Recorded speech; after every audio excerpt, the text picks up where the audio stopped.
All right, good afternoon. I'm going to call the meeting of the Sentencing Guidelines Commission to order. It is July 27th, 2023. Most members are actually here present today, and we have a couple online. This is a hybrid meeting as permitted by state law. I'm going to go ahead and ask Nate to read the roll. Roll call. Estrada? Estrada absent. Ibrahim? Present. Ibrahim present. Knudsen? Present. Knudsen present. Ladd?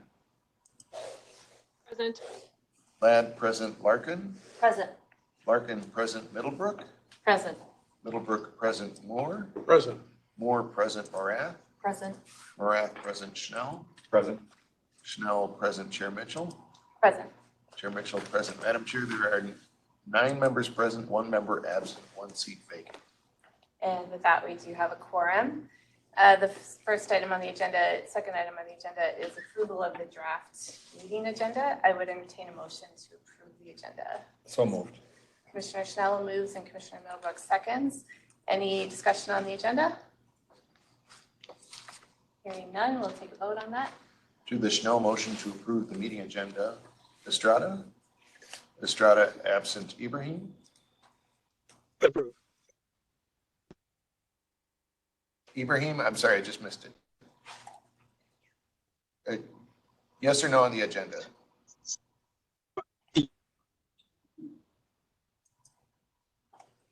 Yes, if you can hear me.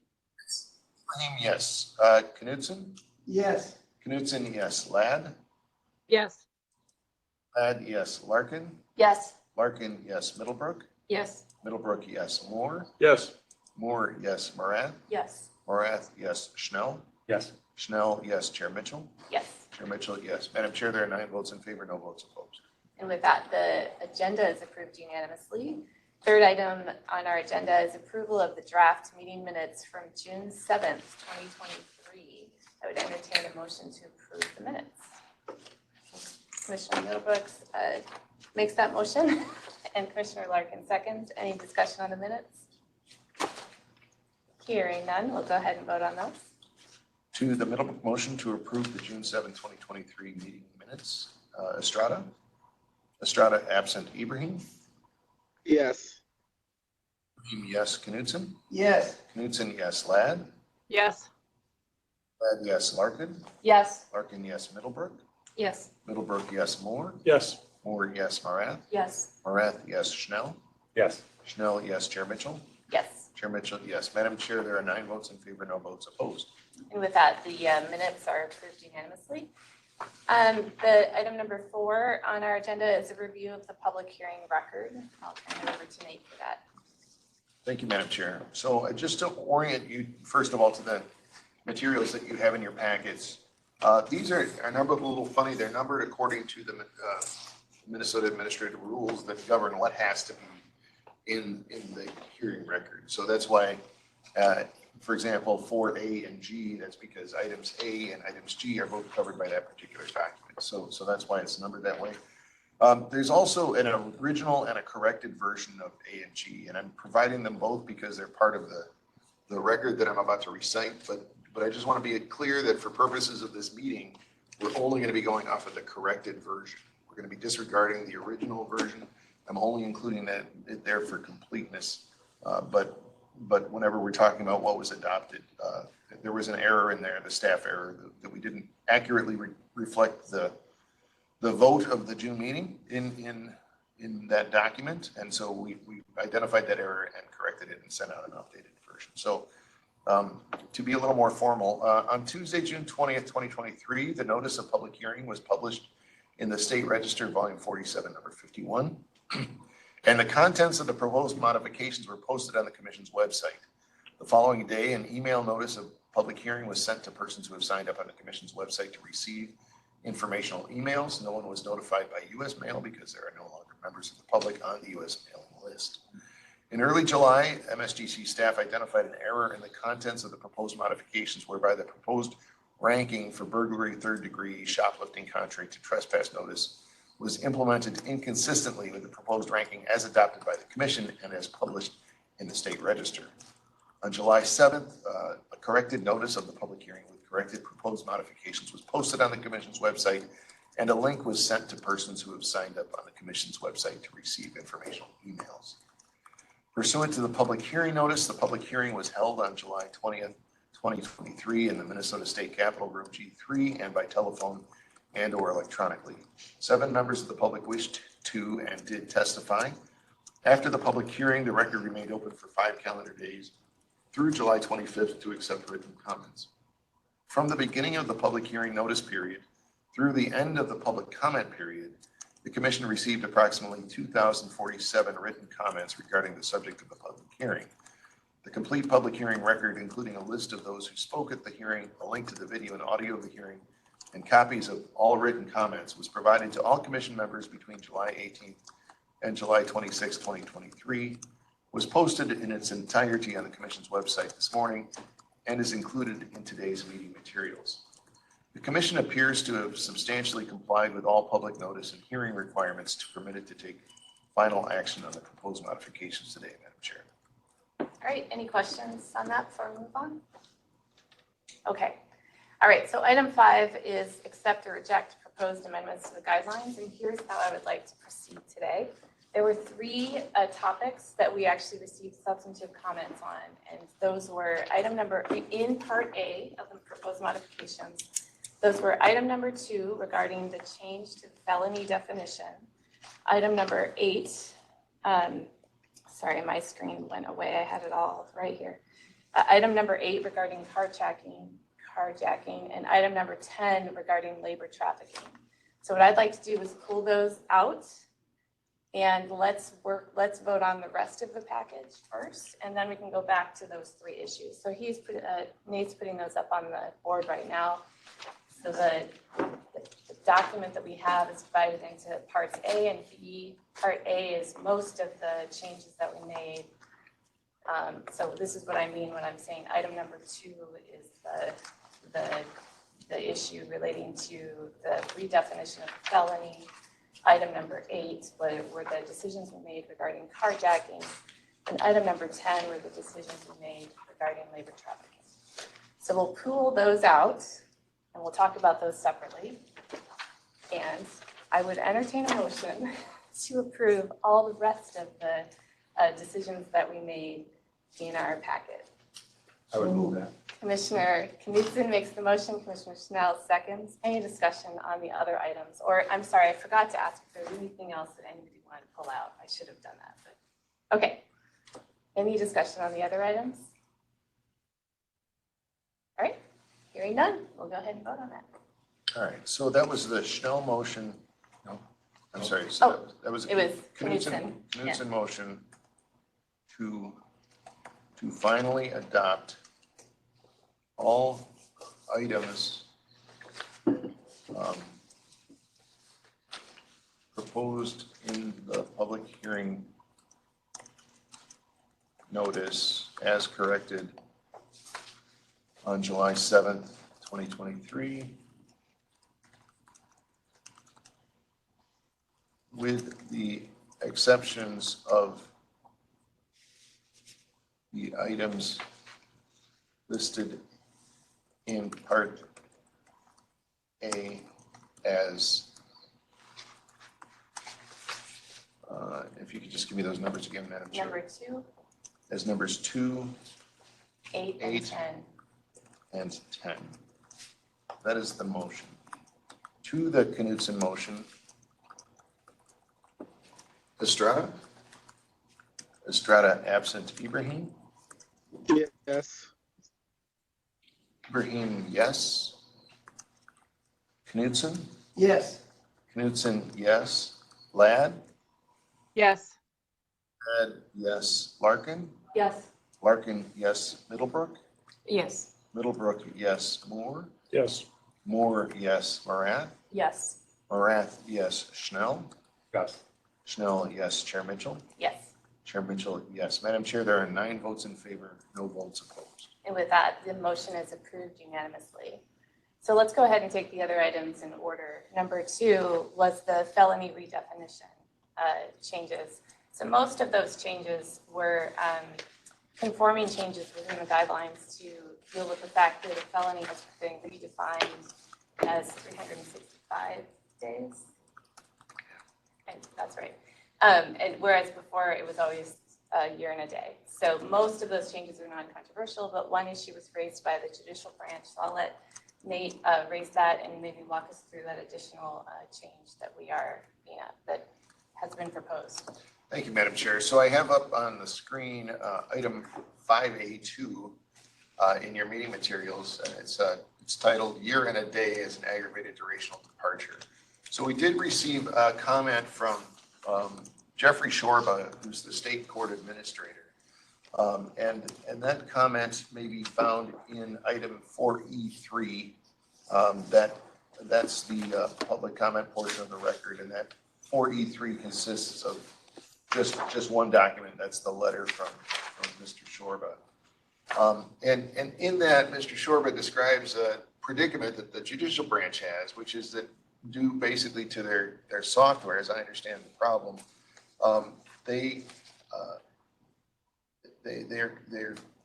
concerned that they really can't have judges be giving 1-year sentences because it will be miscategorized. So what the judicial branch is recommending to the judges is that if a sentence is intended to be a gross misdemeanor sentence, then that sentence be no more than 364 days.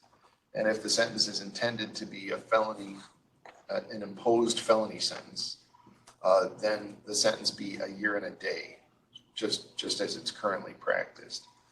The problem is that under the sentencing guidelines, there are going to be a number of grids where the number now is going to be 12 months instead of a year and a day.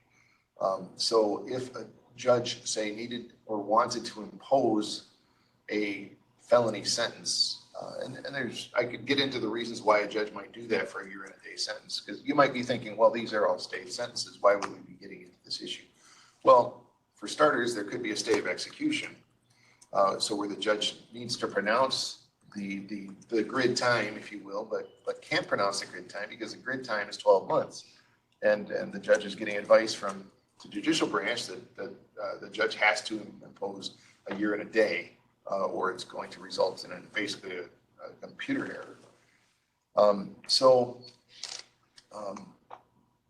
Another situation might be a consecutive sentence where somebody's receiving a consecutive sentence of what used to be a year and a day executed. That's not uncommon in consecutive sentencing.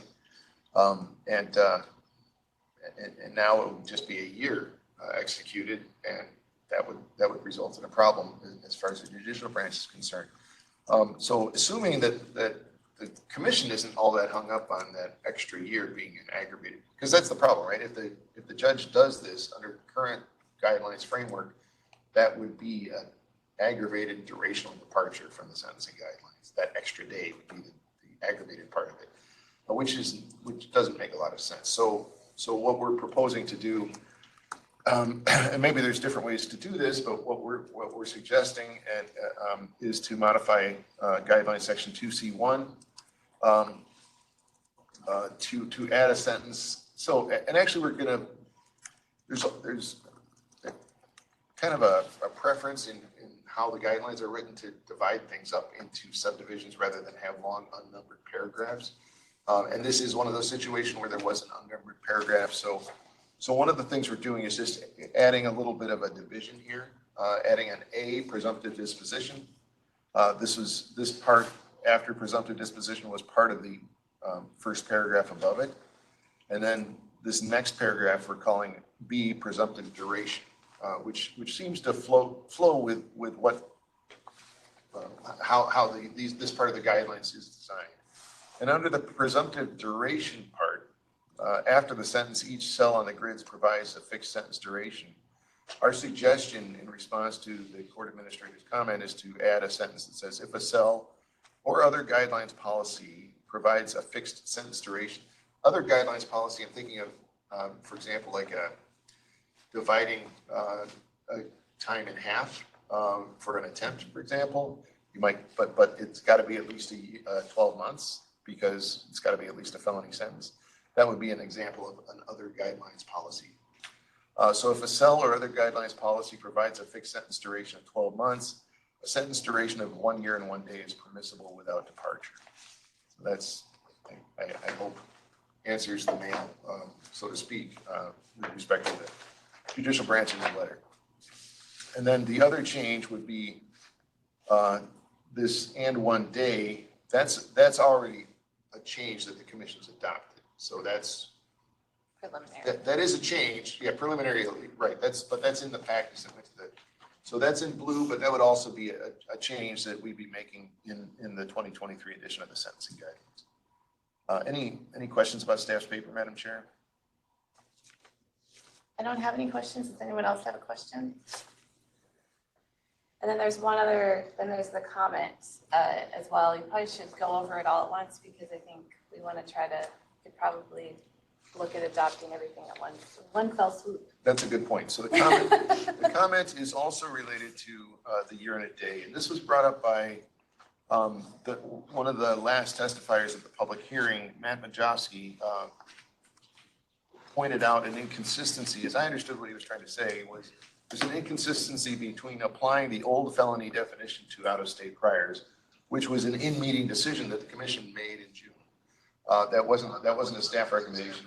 The staff was just recommending to keep everything, sort of consistent and normal, which, as I've said, is sort of the staff bias to just don't rock the boat.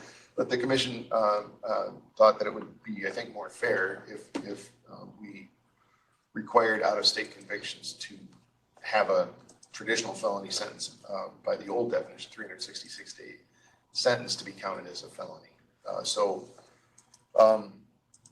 And so that change was made in the materials, but we didn't change the comment. Didn't really get to that in the meeting. So the comment has an example of this Texas offense. Okay, so the example, this is comment 2B502. And the comment envisions an assault with a dangerous weapon committed in Texas that received a 365-day sentence, which under the current guidelines is a gross misdemeanor sentence, right? And the comment explains that offense would be given a gross misdemeanor unit, even though assault with a dangerous weapon equates to a felony in Minnesota. Because of the 365-day sentence, it would be equated to a gross misdemeanor. So we changed that to 364 days, and that's what's been preliminarily adopted by the commission, 364 days. And Matt's point is, why would you change that to 364 days when you just said that you're requiring to be a felony, it'd be 366 days. So really that should be 365 days. I think Matt's got a point there. So that's the intent of the dashed line there is to leave that as it was, no changes to 365 days. So that's basically striking the change that the commission made. In addition, and you could just leave it there, and I think that would answer the mail as far as Matt's concerned. But I think there's probably, it would probably behoove the commission to add a little bit of clarification here on why the commission's doing the 366-day rule, just because this could be like somebody could read this and think, is this a typo, or why did they say 366? So what I wrote up, and this is just my kind of first crack at it earlier this week, but somebody has other wording, that's fine. But what I wrote up is, on the other hand, the commission chose not to apply. So the preceding sentence is, generally the classification of prior offenses as petty misdemeanors, gross misdemeanors, or felonies should be determined by current Minnesota offense definitions and sentencing policies, except as provided in section 2B7. Section 2B7 is talking about how to deal with prior Minnesota felonies. On the other hand, the commission chose not to apply Minnesota's 2023 definition of felony, encompassing a 365-day sentence to out-of-state offenses. Thus, for example, an assault with a dangerous weapon committed in Texas that received a 365-day sentence would be given one gross misdemeanor unit due to the sentence length. So I think that kind of then that example kind of ties everything together nicely. The Texas assault, for example. So that's my proposal. Commissioner Knudsen? Madam Chair, I've been going over this since the last time we discussed it. I had read this about 5 times to figure out, well, what are we saying? What is going on here? I just don't get it. Can I throw a suggestion at you? instead of saying on the other hand, because on the other hand, it sounds like, well, we're still kind of debating this on the one hand, and then on the other hand, and we're equating apples to apples, but we're really not equating oranges to apples, because we're talking about Minnesota and we're talking about out of state. So if we say, instead of saying on the other hand, if we say, however, comma, with respect to out of state offenses, comma, the commission chose not to apply Minnesota's redefinition of felony, which is now defined as up to a 365-day sentence, period.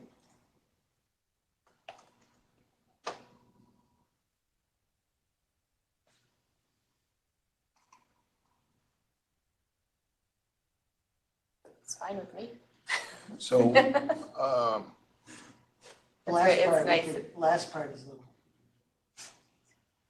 yeah, so, needs to know. I think Nate's typing as we go too. so I'm trying to, so, I wrote it down too, so let me have you. well, so here's, Judge Knudsen, I've got it on the screen. Now, if you can, I don't have it on the screen, do I? No, you don't. All right, that's because I'm not sharing the screen, I'm sharing. Stop that.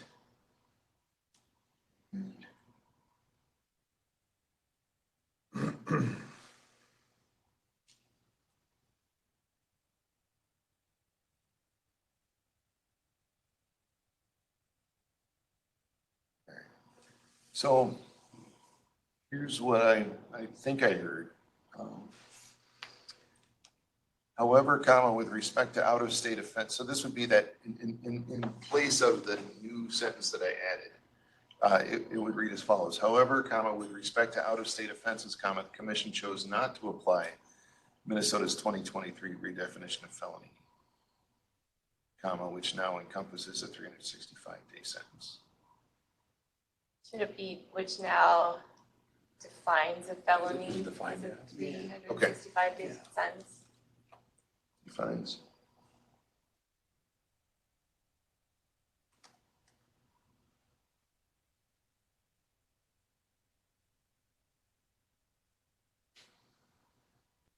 Commissioner Larkin? This is just pure editing. Yes. I would like it better if it said, however, the commission chose not to apply Minnesota's 2023 redefinition of felony, which now defines a felony as including a 365-day sentence to out-of-state offenses. But that's pure preference, stylistic. But it was confusing to the reader because, wait a second, how are they defining, how are they choosing not to apply Minnesota's 2023 redefinition of felony? I don't remember So I doing wanted that. to, Yeah. I wanted to put That it makes up sense. front and Okay. say, no, we're talking about in this one instance with respect to out-of-state offenses, we didn't do this That makes good sense. to compare and contrast. But then, we can finish up this discussion, but then I need a better understanding of why we're using that example. So what is that Texas offense where they're sentenced to 365 days? So that was already there. That was already there. So yeah. So So I think the reason it was there is because if you looked at the elements of the offense under Minnesota law, it lines up with the felony. But if you look at the sentence that was given, it lines up with a gross misdemeanor. And our rule requires that both things be present. Both the elements of the law and the sentence are felony level. So this is saying when you've got one of each, you go with the sentence. So is that the example? Yeah. Can we explain that? I think it is. I think it So is. this is so for example, assault with dangerous weapon, a felony offense committed or a gross misdemeanor offense committed in Texas, but that received a 365-day sentence. Then what? So is that a felony offense in Texas that we are now looking at because it was only sentenced for 365 days? And we're looking at it as a gross misdemeanor then? I don't know what it is. Or we're looking at it as a felony? I don't know what it is in Texas. I don't think we have to know what it's, I mean, element wise, it lines up with Minnesota's second degree assault, which it says at the end of the comment. And so because of that fact, if it received a felony sentence, if it received a 366-day sentence in Texas, and it lines up with Minnesota's felony, both boxes are checked. It doesn't matter what they call it, whether they call it a misdemeanor or enhanced gross misdemeanor, whatever they want to call it. It counts as a felony in Minnesota law. But in this example, only one of the boxes was checked. The elements were checked. The elements are felony elements, but the sentence was not a felony sentence. So it's counted as a gross misdemeanor because of that level of sentence. Commissioner Larkin and then Commissioner Schnell. Two things. Maybe it would help not to cite a specific offense and to just more generally say, for example, if an out-of-state offense has the Yes. same elements of an offense defined as a felony, but the offender received a 365-day sentence, we would still count it as a gross misdemeanor. So in other words, take out the Texas example, take out the reference to the specific crime and just sort of generally say, this is how it works. But I have to say, don't remember doing this. And I think judges are going to look at this and say, why are you having one rule for out of state, one rule for in-state? I think we should have a comment explaining why, other than just saying, this is what we decided. And Commissioner Ladd has raised her hand. Okay. I thought about that, but I didn't feel qualified to really explain what the commission's rationale was. I don't think I remembered it well enough for the meeting, so I did not attempt to do that, to explain the rationale. Okay, Commissioner Schnell, then Commissioner Ladd. So I think I'm gonna, maybe by the time we talk through this, I'll understand it better, because I'm trying to wrap my head a little bit around where the redefinition based on this out-of-state offense, and perhaps it's the same thing, like what is the rationale? Because it seems like a 365-day sentence and in another place. So let's just say, I'll do what we don't want to do. We'll use the Texas case as an example. It's a felony, but the criminal elements are mapped as a felony. The sentence was a year, which is presumably 365 days. Is that we're going to treat that as a gross misdemeanor here? Can you remind me why? Yeah, I can, Me too. I can. Let me remind us why. But the discussion that we had was that the felony was redefined in order for the benefit of the offender. Because, the immigration consequences that flow from a misdemeanor versus felony sentence, the legislature was trying to avoid the situation where a person might be deported on a lower level offense. But, and so we talked about how it would be inconsistent to have our rule, which would now suddenly treat that offense that used to be a gross misdemeanor from out of state as a felony under the new definition. It would be inconsistent with the spirit of the law, which was to benefit the offender. Thank you. That makes sense. Commissioner Ladd and then Commissioner Middlebrook. Thank you, Madam Chair. So I share Judge Knutsen's concern about the example, and I guess I was thinking we added it in there and I didn't pay close enough attention to know that it had previously been there. I think the concern that I have is giving an example is that, for example, Texas has misdemeanors and they have felonies. Some misdemeanors have punishments up to 365 days, but they have felonies that actually carry between 180 days and 2 years in prison. And so there's prison consequences that are attached to some of their offenses that maybe don't necessarily equate to us. So I feel like giving an example without it citing a specific statute is not probably particularly helpful for anyone. And so I think we should get rid of the example and not have that included. Commissioner Middlebrook and then back to Larkin. Thank you, Madam Chair. what I recall, I mean, the concern I think mostly is that for in-state offenses and convictions, we can't classify what would have been gross misdemeanors now as felonies for criminal history, or that's going to be unconstitutional, it'll be ex post facto. We can't switch those all over. And I think the out-of-state, we always have this problem with the out-of-state being treated differently, and then they're going to be treated more harshly than our in-state convictions are for criminal history. So that was the concern that got brought up on what we needed to figure out what to do with on these out-of-state. And maybe this is the bad example, and just, I don't know if we just either go with the general or get rid of it, but it probably is confusing now. Commissioner Larkin. That explanation makes sense to me. So thank you for that.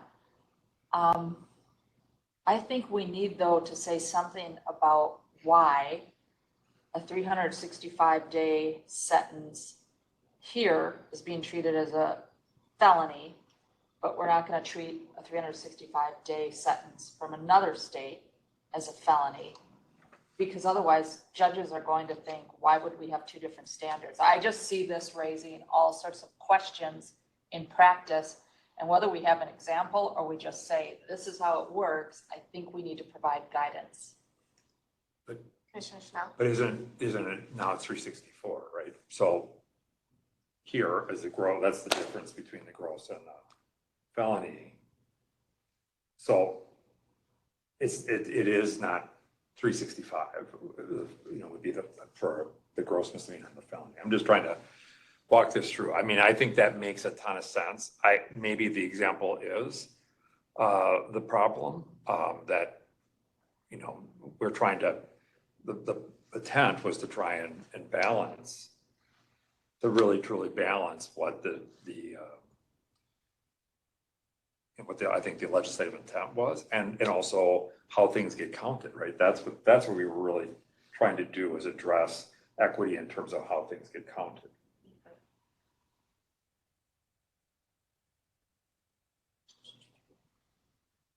Commissioner Larkin. So is there somewhere else where we say, essentially, even though the legislature has redefined felony to mean 365, in the calculation of criminal history points, we treat a prior sentence of 365 as a gross misdemeanor? And we take the same approach with out-of-state convictions. Is that what we're doing? The way that we've redone it. So this is a unique rule to out-of-state offenses, and I think the statute covers it. I'd have to look at this, but for in-state offenses, I believe the statute says that any offense prior to the effective date of the statute that was 365 days is going to be deemed as a 364-day sentence. Okay. So I don't think we need to worry about in-state Yeah, offenses so much, because they're going to be covered. Gross misdemeanors are still going to be gross misdemeanors, is my understanding. Even if it was a 365-day sentence, it's the out-of-state offenses that the Minnesota statute does not govern that we're going to be running into this problem. But you want me to? Do you want me to pull up the? I thought it might be helpful to look at how we changed the rule language too, but I don't know. Sure. I think, Commissioner Larkin. thank you, Madam Chair. I think that's the explanation we want in this rule. We want to say, because the legislature has redefined it and has also said previous sentence of 365 shall be deemed 364, we're going to treat out-of-state offenses similarly, period. Because I think then that just says we're not doing something different. Everything that used to be 365 is going to be treated as 364 when it comes to calculation of criminal history points. I think that will be helpful to practitioners if, in fact, that's what we're doing. And I think it would be helpful in this comment to reference that statute. So when somebody reads it, they don't say, well, why in the world are they saying it's not a felony, even though it meets the definition of a felony? Does that make sense? let's start with your premise that, of what we're doing, or what the legislature did to us. Right. And that's correct, what you just said, right? About, What the legislature did, yeah. Oh, Commissioner Middlebrook? Thank you, Madam Chair. Would it work to just add the sentence that this will, somewhere in there that this is consistent with the whatever the legislature's amendment of the statute, and just reference the statute on the retroactivity? The retroactivity provision, yeah.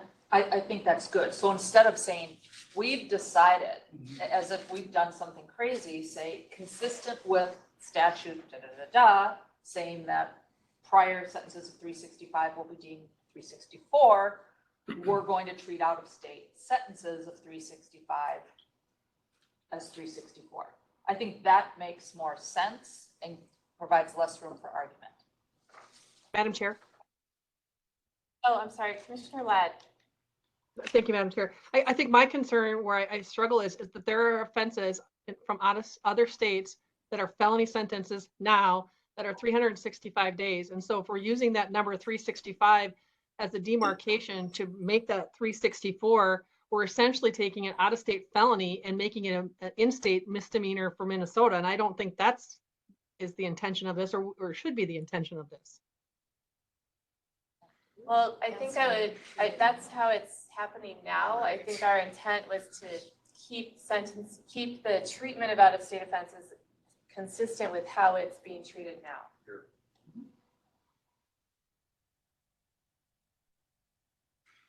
Madam Chair, can I pull up the law? Yep. So this is, looks like chapter 52, article 6, maybe section 6 here, and it's a new, oh, is that it? Where's my place? Make sure I get,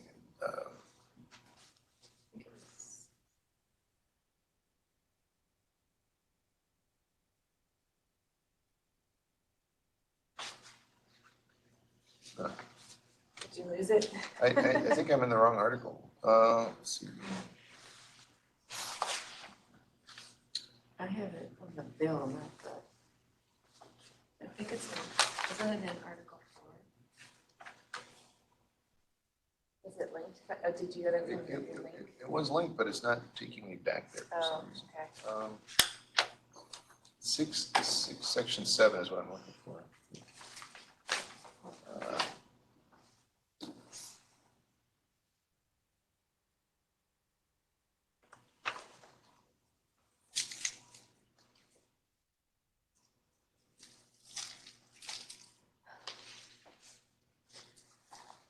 Okay, so it's Article 6, Section 6, and it creates a new 609.0342. And 609.0342, parens B says, any sentence of imprisonment for 1 year or 365 days imposed or executed before July 1st, 2023 shall be deemed to be a sentence of imprisonment for 364 days. The court may at any time correct or reduce such a sentence pursuant to Rule 27 of the Rules for Criminal Procedure, et cetera. So my understanding of the way this will work in the future is because a 365-day old sentence is now going to be deemed from future sentencing judge's perspective as a 364-day sentence. It will fit within the gross misdemeanor category if it's a Minnesota prior. So speaking upon Judge Larkin's suggestion, if we said something like, this is consistent with the guidance provided by the legislature in 609.042, whatever that statute is. I don't know. Go ahead. I wouldn't say guidance, Okay. because it's not guidance. Law. That's the law. Yeah. I would just say, consistent with Minnesota statute, Oh, okay. whatever. And out-of-state conviction of 365 days is deemed to be 364 days. Period. I think that's what you're trying to accomplish here. They're treated the same. Well, I mean, that's what we're trying to accomplish, but that's not what we're literally doing, so I guess I would hesitate to. I mean, we can't, because we can't just deem an out-of-state penalty to be different than what it is. Like the Minnesota legislature could deem a penalty to be Treat different it than what it as. was. Yeah, we're treating it as, yes. Commissioner Moore? Yeah, I echo what Director Wrights is saying. I mean, if we say that, we're making a policy choice to treat an out-of-state offense as a Minnesota equivalent. I mean, that's the law that he did pulled up doesn't directly apply to the classification of out-of-state crimes. I'm not necessarily opposed to the policy choice, but I think, we can't duck that. I mean, I think if we say it, if we're doing it, we should say it. And there may be good, fair reasons to do so. And it's consistent with our prior policy as Right. well, which is to treat it the way it's treated here. So, I mean, based on what you said, if it's consistent with Minnesota statutes, whatever that number is, an out-of-state conviction of 365 days is treated as a gross misdemeanor. Is that the comment that we want? Yeah, so I guess, I hesitate to, to edit A by committee, C, B live, and, so let's see, so I get the impression that the Texas example is not got a lot of fans on the issue right now, so let's assume that we're gonna just strike that whole thing. And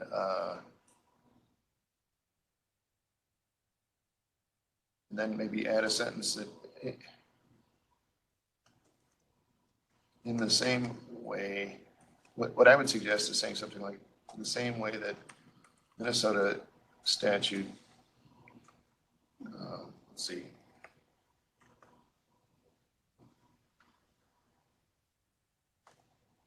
I don't know how to do a section symbol without my keyboard, but we'll just do section for now.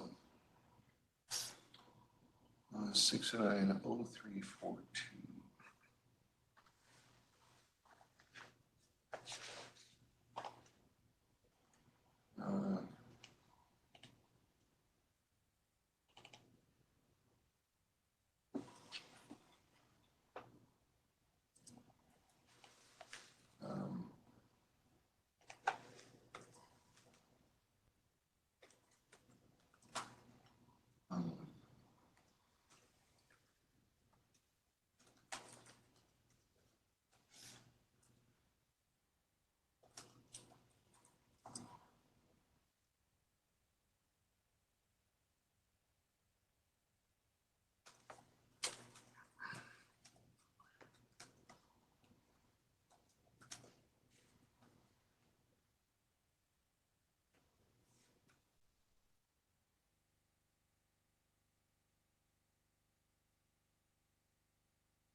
I don't Commissioner want to get into Schnapp. the wording choice or anything like that, but just to make this really dumbed down for somebody like myself, it's really about, we're trying to make it consistent, out of state, with consistent, and that's really what we're trying to do here.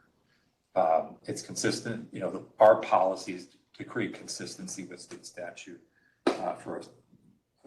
What would be treated as either a felony or a misdemeanor or gross misdemeanor by, in Minnesota, correct? That's what it has been, yes. But Commissioner Larkin. I agree with that wording. I mean, no offense, but the commission wishes to continue to treat, no, just get rid of that and just add a clause that says consistent with this statute. And then it's sort of self-explanatory. We made this decision consistent with this statute. Does that do it? Just because I think, because that's what we're trying to do here is balance consistency with an out-of-state offense, but then what would happen in state, right?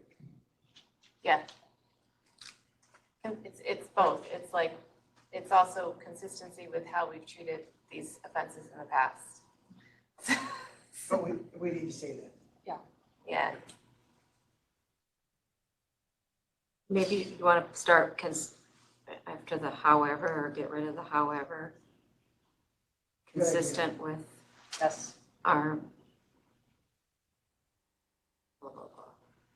with what? Well, I said consistent with how we've treated these offenses in the past. That's just what I said out loud. I would, Commissioner Lickett. I mean, I would say consistent with the statute. Here's why. Comments aren't law. They're not binding on the district courts, I think. So to say things like, we wish to do this, or I agree. you just need to say, this is the law. So then when a judge is getting arguments about how he's going to treat this 365-day sentence from out of state, there's no wiggle room. It's like, here's what the statute says, they're following the statute. Then there's nothing to discuss. But if you use nebulous phrases like the commission wishes to do this, the defense attorney is going to say, I don't care what the commission wishes to do, the commission's comments aren't law, so do it this way. That looks good to me. Commissioner Knudsen. Does the statute talk about out of state?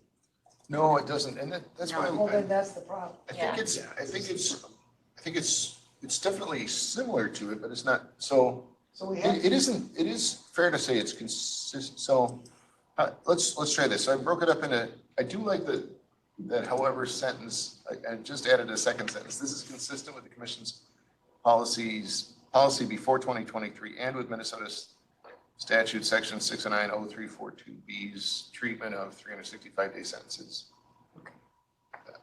As I like that. I think that works. That's good. of, I think I need to say pre-2023. He needed to hear all this.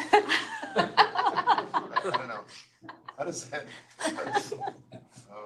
I added pre-2023 because it is true that going forward, a 365-day sentence will count as a felony. But if it's pre-2023, it will. So Yep, okay. All good on that? you tell me.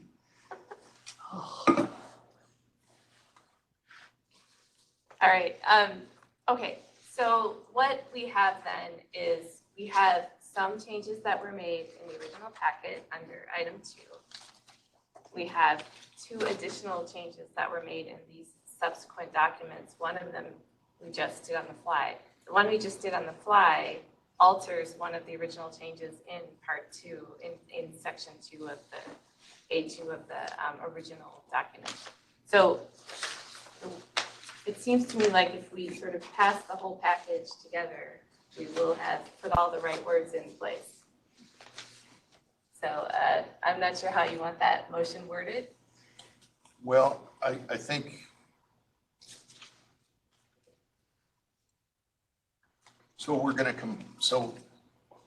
I think part 1 of it would be adopting staff's changes as reflected in document 5A2. And that had to do with the judicial branch's issue with year and a day being aggravated.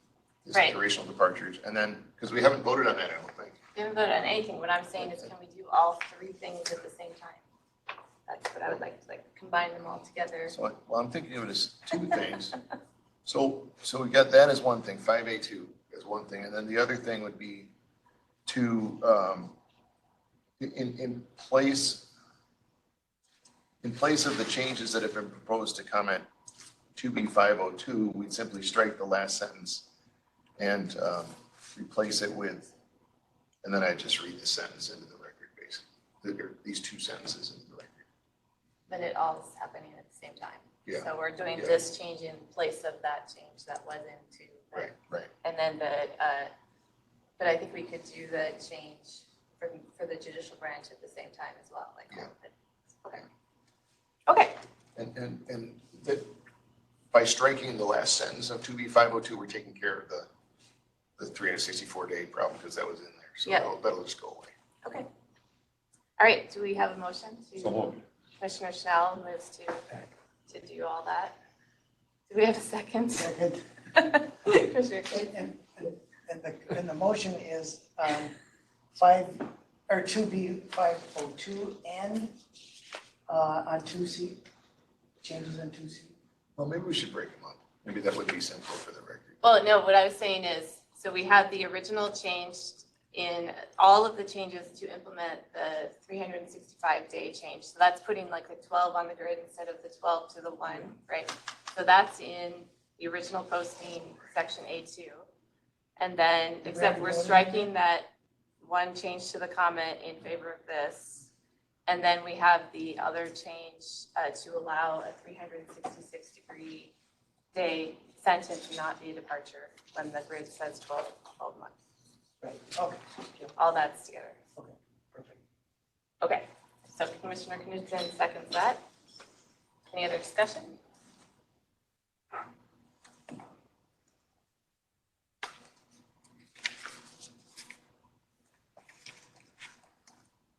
Renee's gonna write all this down now. Yeah, I'm sorry. I'm just gonna write it. So. you No, can yeah, just give me take a the time minute. you need to get this. I wish I had your coffee or time. something for you, but, And I had thought, we can't do this in the Right. Right now. System, right? Right now, That was because the system. and then our vendor can figure this out. You're all Try to quick, make, but no, they're doing, we're looking at it here, That number is fast. That's super. which, and we never asked for this come up. Oh, there was. We didn't see this coming. Right. There was no discussion, no fiscal note. It cost us a lot. Make all this work.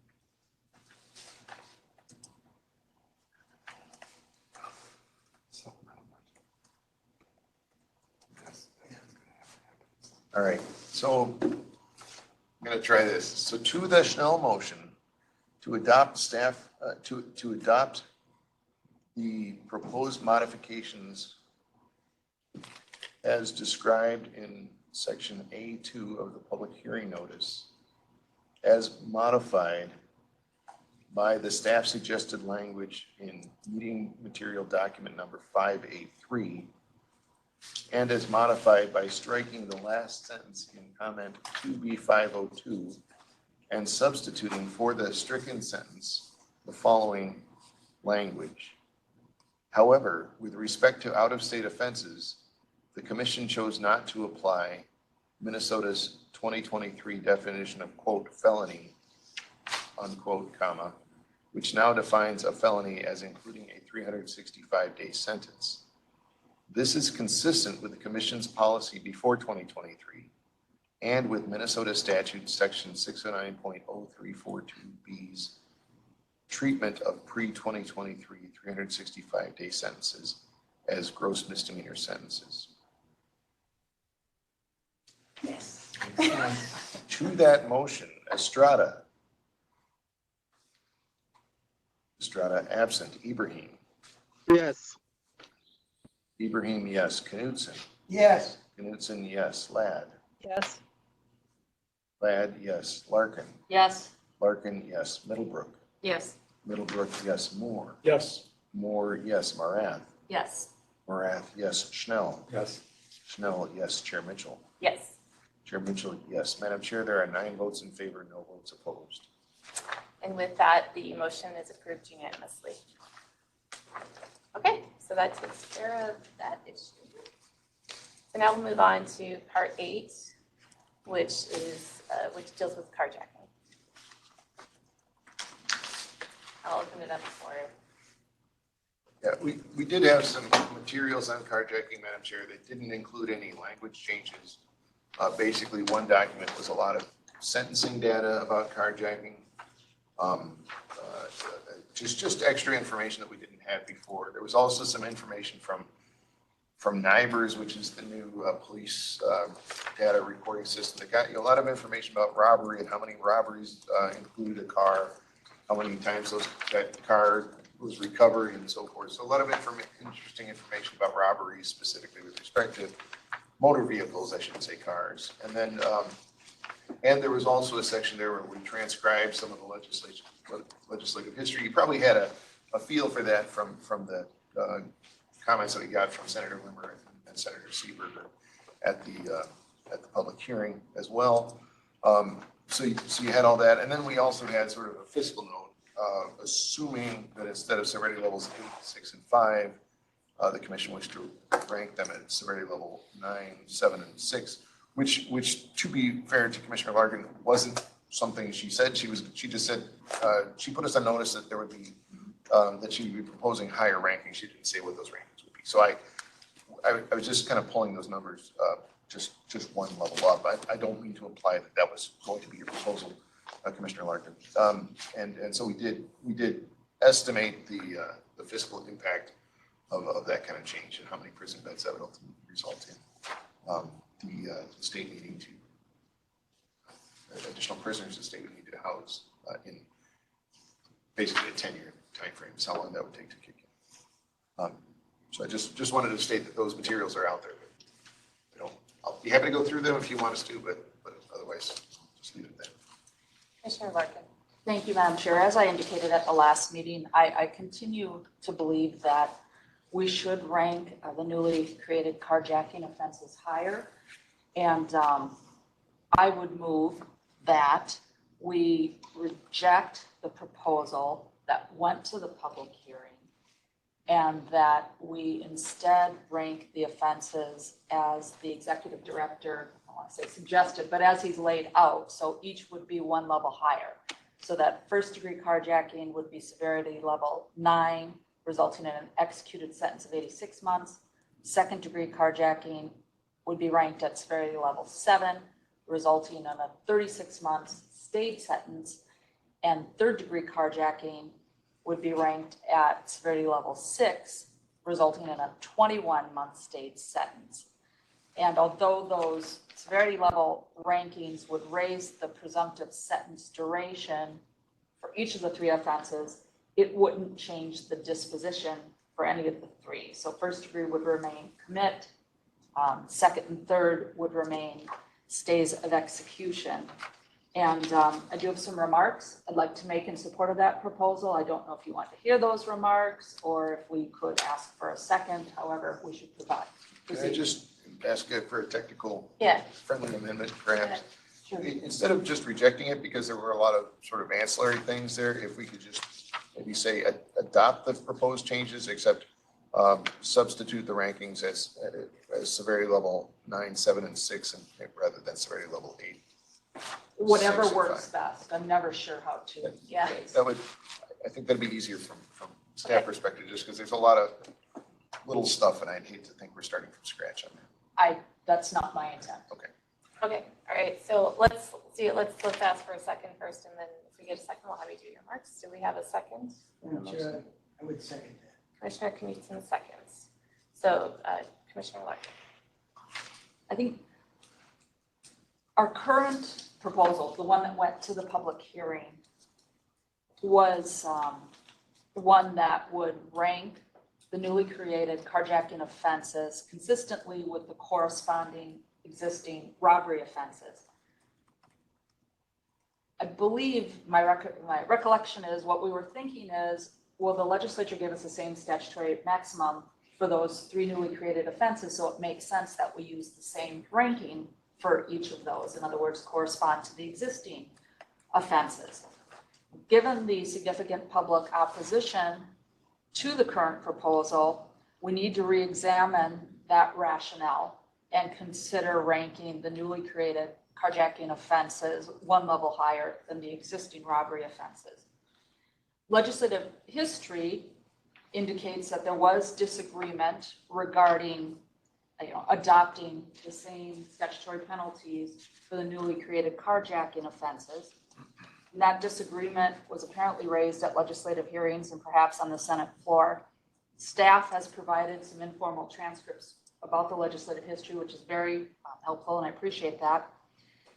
As to whether the newly created carjacking offenses should have a higher statutory maximum than existing robbery offenses, the chair of the Senate Judiciary Committee, Senator Latz, wisely said, I guess that discussion will be for a different place.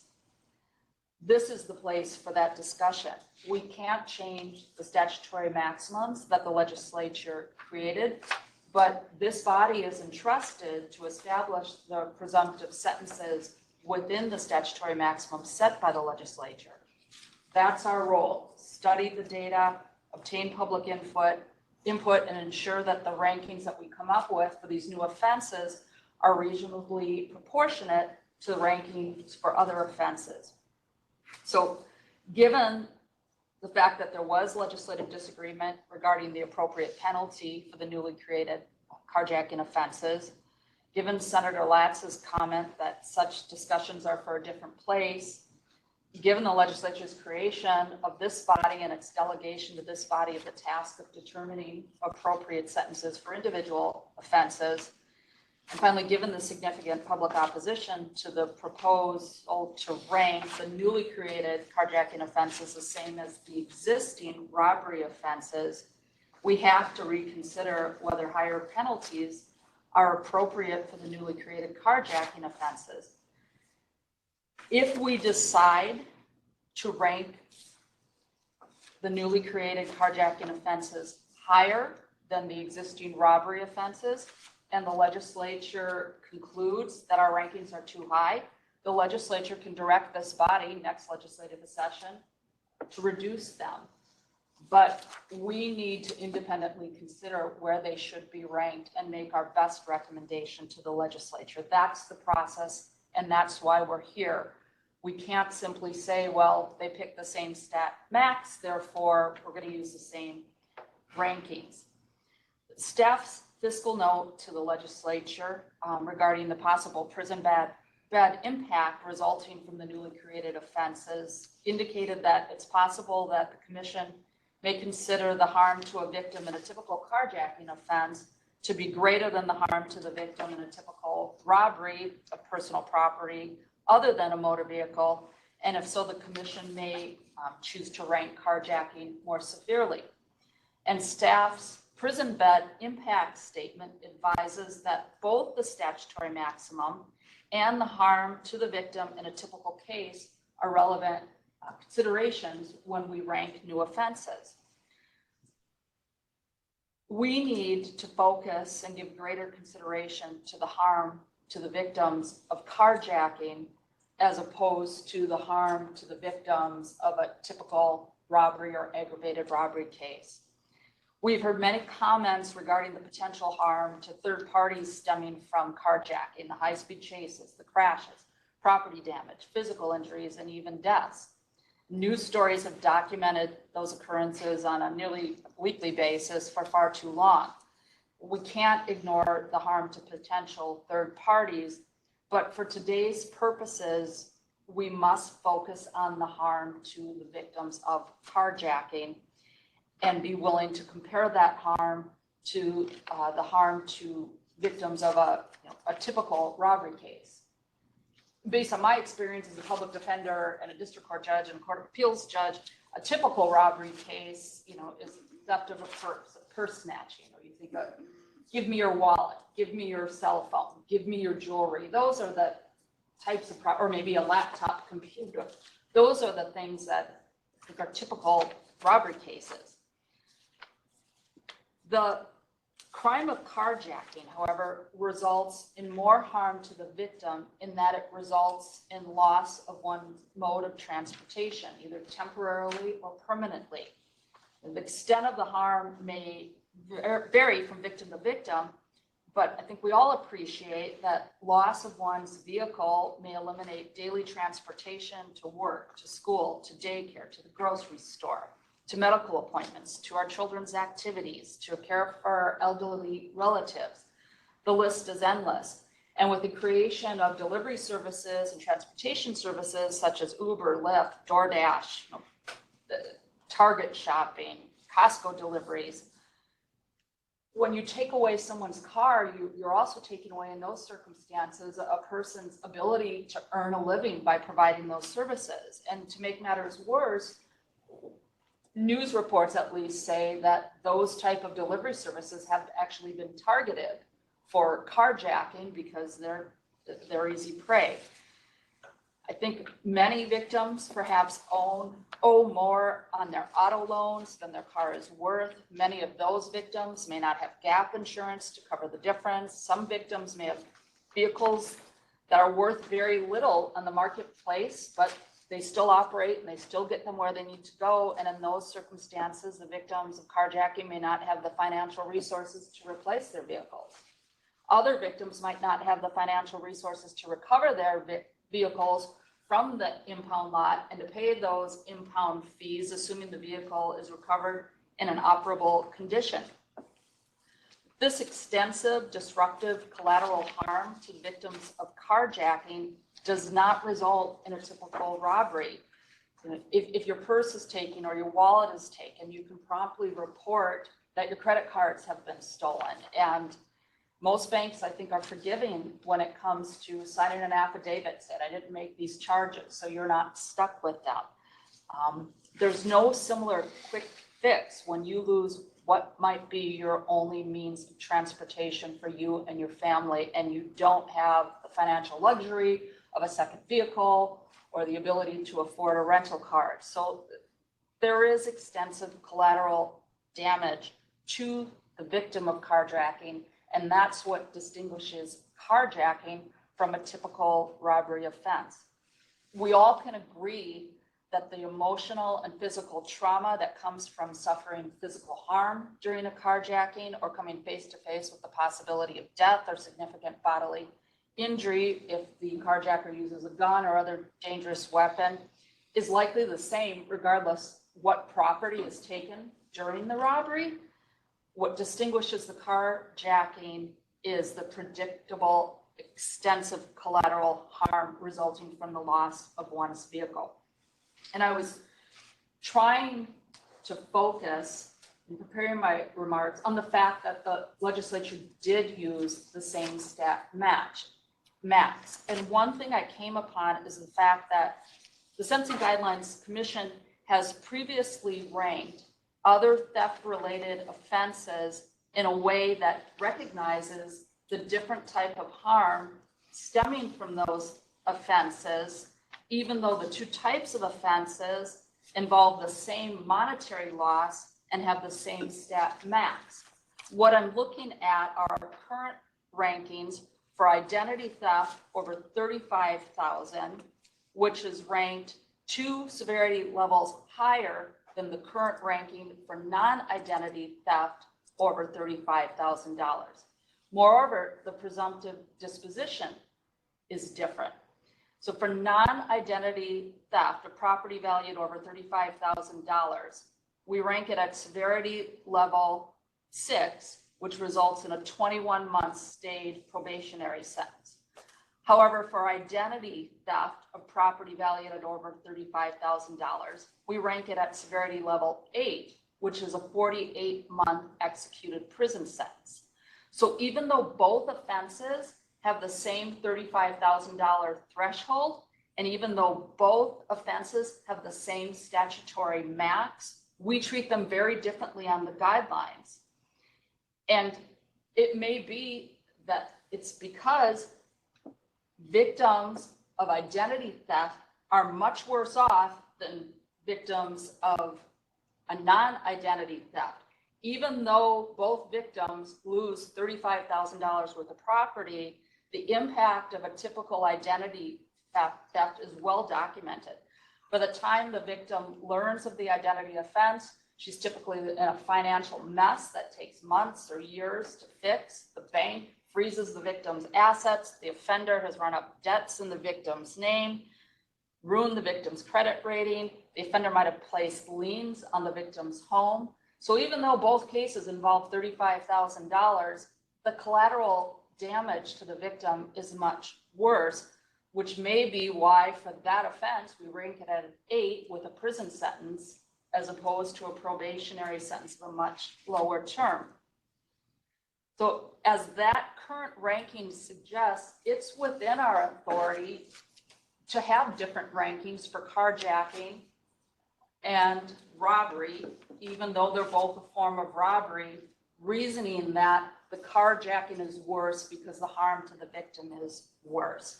And again, staff says harm to the victim is a valid consideration. We also have to consider that we're ranking identity theft over $35,000 at severity level 8, 48 months in prison, and we're proposing to rank first degree carjacking at the same level, even though identity theft doesn't involve bodily harm or the use of a weapon. In terms of being proportionate, it seems that first degree aggravated robbery, use of a weapon, bodily harm should be ranked higher than identity theft. Just for our purposes, I want to acknowledge and recognize that we're not limited to this same statutory max theory. We can look at the actual harm to the victims of carjacking and decide to rank it higher than the robbery offenses.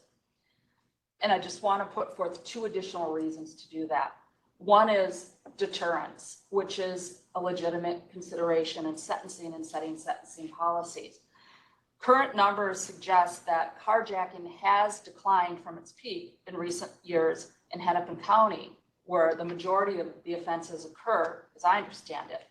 And the U.S. Attorney's Office focus on carjacking and initiating those prosecutions and giving long sentences is reasonably credited for that reduction, because no one's pointing to any other reason the number has gone down. That's what they point to.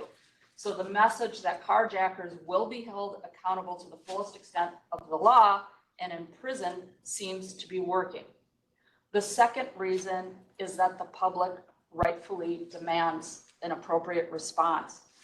I note again the transcript that was provided by staff attorneys in explaining the need for the creation of the new carjacking offenses. Senator Seeberger, the author, informed the Judiciary Committee that, well, you know, we've heard a lot of talk about carjacking, both on the Senate floor, when we were out on the campaign trail. We see it in the news. Folks are concerned. Carjacking is on the rise. It's a violent crime. It's terrifying. It comes out of nowhere. And in my view, criminals should be held accountable for this crime. She also said, from my perspective, the people of Minnesota have asked for this, and I would like to be able to deliver. And finally, what I'm reacting to here is the same thing you're reacting to, Senator Limmer, public outcry of this crime of carjacking. This body received over 2,000 comments urging us to increase the penalty for carjacking beyond what we had proposed and presented at the public hearing. Each of those submissions contains the names and address of a citizen who said enough is enough. We need to do more. The public clearly wants more than simply putting a new label on an existing offense and an existing penalties. Given that current resources, currently defined offenses, and currently established penalties have proven ineffective in reducing this crime over the past years, this body's primary consideration has to be public safety. We have to respect the public's demand for more, even if that results in the use of 68 additional prison beds over the next 10 years, which I understand to be the projection. That just doesn't seem like that large of an increase given the extent of the problem. And lastly, we need to be concerned that the system of which we are a part is lost. The public's losing faith in us. We need to give this new crime some teeth so it's something more than just a label. Not long ago, years back, we were advised, I remember there was sort of a slew of stealing from cars. So like, don't leave your purse in the car when you go into the gym. Don't leave your computer in the car when you run into the daycare. Someone's going to steal it from your car. Then we had a slew of car thefts, and the police were saying, do not leave your car running unlocked while you heat it up in your driveway, while you run into the daycare, while you run into the convenience store. Your car is going to be stolen. And I recall that some local municipalities actually passed ordinances saying it's a crime to leave your car running unlocked in an attempt to eliminate the car thefts. And now over the past few years, in response to all the carjackings, we're being told, always be on the lookout. You know, when you go to your car, be mindful, look around. Is anyone approaching you? When you get in your car, lock your door, start the car, leave. Don't look at your phone, don't put on your lipstick, you know, just drive so you're not at risk of carjacking. And we also have been told that if you get a small fender bender in a residential neighborhood, you know, be aware it might be like an orchestrated carjacking scheme where you're going to try to drive away and they're going to block you as you attempt to leave. We shouldn't have to live like that. We should have faith in the criminal justice system to appropriately respond to this crime and not send the message that, well, you need to live with it, you need to take all these precautions, just don't drive your car, or be aware that you're at risk of carjacking if you do. We have the ability to restore some faith in the system. The legislature has given us the tool to do that. It's our job to independently determine what the appropriate sentence is. And we should make that sentence for the newly committed crimes of carjacking higher than the existing robbery offenses, because the existing offense and the existing rankings haven't made much of a difference despite the rise in the number of offenses and despite the publicity. That is the reason for my motion. Commissioner Larkin, I actually need some clarification on some of the statistics or some of the information that you gave us, because you said that identity theft, you were giving us the identity theft differences. So all I'm seeing are the identity theft crime that I'm seeing ranked at severity level 8 is identity theft of 8 or more victims that results in a loss of collectively $35,000. I think it's an or. It's not. I was looking at the statute. 527. Which is, I mean, that's a pretty serious crime. That's a lot of people that are affected by that. I'm just trying to figure out what's the other offense that you are comparing that to.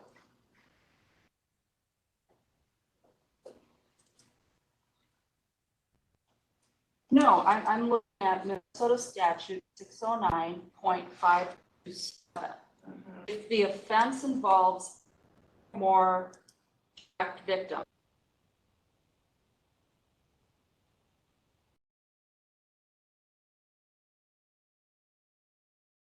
offense, you can have one victim over 30,000. It's severity level 8, 48 months in prison. You don't What's need the severity more. level 6 offense that you're saying different?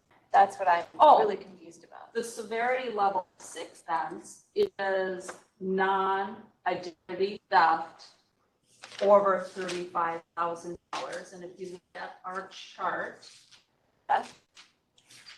yeah, theft over $35,000, subdivision 60952, subdivision 2A, subparent 3, parent 4, parent 15, parent 16, and parent 19 results in the level 6 with the probationary sentence. Okay. So yeah, I'm just giving that as an example of, yet both of those offenses have statutory maxes of 20 years. I was going to say something else. I'll remember in a minute. Other comments on the motion? Commissioner Middlebrook? Thank you, Madam Chair. I'm opposed to ranking each of these higher than what the legislature has sent the cues to us to do. In part, a huge part of this is I think we have to give comedy to the legislature. The greater legislative body passed this law and left the statutory max the same and the elements the same as the aggravated robbery and the robbery offenses. And it seems that the minority view was rejected by the legislature, and that also sends a message to us that that's what they're looking at. I'm not disputing that the victim impact is similar The inconvenience part, though, I would say is really close to the identity theft because of the impact on the victims in those cases, and that is a severity level 8 offense. By raising the aggravated robbery, the first degree, to a 9, we're putting that on the same level as some murders and manslaughter offenses, which to me don't equal a carjacking first degree. That just doesn't sit well at all with me. I also think that the victim, the victim impact, whether it's a carjacking or any other type of, particularly the first degree aggravated robbery, there's an awful lot of inconvenience to a victim. And it's not just simply calling up and canceling credit cards. I mean, you're talking about a laptop or a phone. I mean, honestly, I think a lot of people would rather have their car taken than their phone or their laptop that they have everything in their entire life on practically. So it seems that they are really similar there. The transcript from the hearings I found really interesting because it seems like they really want to identify these crimes. And right now, there's no way to identify which ones are the carjackings as part of the aggravated robbery and the second and third degree. It doesn't seem like we can get a good idea of which ones are getting the departures, which ones are more serious, and they're so fact-based that it's very clear that they want to have this crime so that we can track it and the legislature can revisit it if it looks like they need to increase the statutory maximum penalties or anything else that the minority view wanted. And that's for the legislature to do. That's not for us to do. So I would oppose the increase in the rankings and go with what our original proposal was. Other comments? Commissioner Knudsen? I too support the higher severity levels and gave this a lot of thought and did a lot of reading, gathered some other research and whatnot. And I just look at the legislative process in and of itself, but I also look at our public comment process and the purpose of that. So Commissioner Moon talked about taking our cues from the legislature. And if you go back to that transcript, and some of this was read previously by Commissioner Larkin, but Senator Seabrook says, folks are concerned, carjacking on the rise is a violent crime, it's terrifying, it comes out of nowhere. In my view, criminals need to be held accountable for this crime. She admitted, we all know, legislature knows, the public knows that creating this crime, all it did was rename it. It didn't call for increased penalties. It didn't alter the elements of the offense. It was always in existence in the form of robbery, aggravated robbery. And so nothing really changed by the passage of this bill. And yet the public outcry is there. She testified to it as to why she was authoring the bill she was authoring. The committee went on to talk about, well, maybe not right now, maybe later, maybe we need to look at this. I don't know if we accurately or if we appropriately rank this offense in the guidelines. Perhaps the legislature doesn't have to look at increasing the statutory max. With a severity level 9, we don't come close even at 6 or more criminal history points of approaching the statutory max. Maybe they don't have to talk about mandatory minimums in the legislature. If we take a look at and respond to this crime and the toll that it's taking on our citizens and the public at this time. The legislative discussion is telling because they don't say anything about the penalties, but they say they really should probably consider and look at it in the future. But they don't give us any cues. They leave the statutory max the same as the robbery, but there's a lot of leeway for this commission to work within that statutory maximum of 20 years, again, without having them increase that.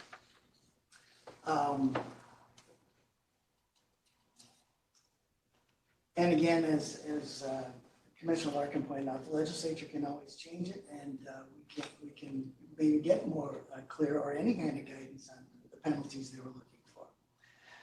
But then I think, well, what was the purpose of our public hearing, if not for us to make a decision, for us to take a look at it, to us to take specific public feedback and then respond to it appropriately.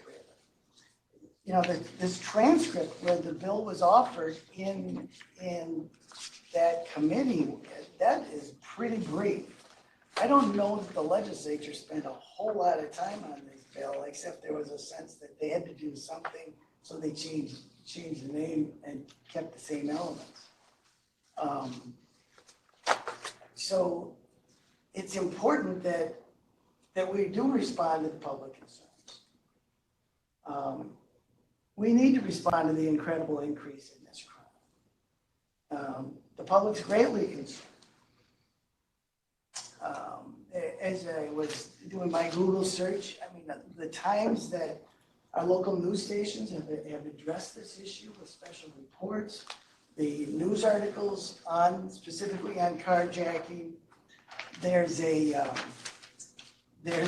photo of a carjacking taking place, and if you've looked at any of these, it's the same photo. It's what they use this one they use this one photo because it was so clear, so descriptive from a security camera. Well, that was 2.5, or that was a block and a half from where my daughter and her family live. So I also look at the nature of this offense. And I see it as more invasive than your typical robbery. I look at it as the invasion of your zone of privacy. You have a great deal of expectation of safety within your vehicle, the locked doors, all the safety features of that vehicle, and the privacy that you can expect in that vehicle, as opposed to just walking down the street and being subject, or you're in and amongst public on a public road without a specific or clear zone of privacy that you have that expectation when you're in a vehicle. So there's just lasting harm. I watched one news report of a couple victims that great emotional impact and trauma that they experienced. So I think the higher level on these offenses at a 9, 7, and 6 severity level is a reasonable placing of this crime on our sentencing grid. Okay, Commissioner Ladd has her hand up, and then Commissioner Marath and Commissioner Sherrill. Commissioner Ladd. Thank you, Madam Chair. I have been struggling with this, as all of you recall, when we had our meeting before the public hearing. I voted to have the rankings be consistent with the current robbery and aggravated robbery. But I spent some time looking at the legislative intent on this, and I do think the legislature gave us some cues, because this already was a crime, and it wasn't labeled carjacking, but it was labeled as aggravated robbery, and so it was ranked. Robbery and aggravated robbery were ranked, and I'm taking the cues from the legislature because they made this a separate offense, that they didn't want this crime to be ranked the same way as robbery and aggravated robbery.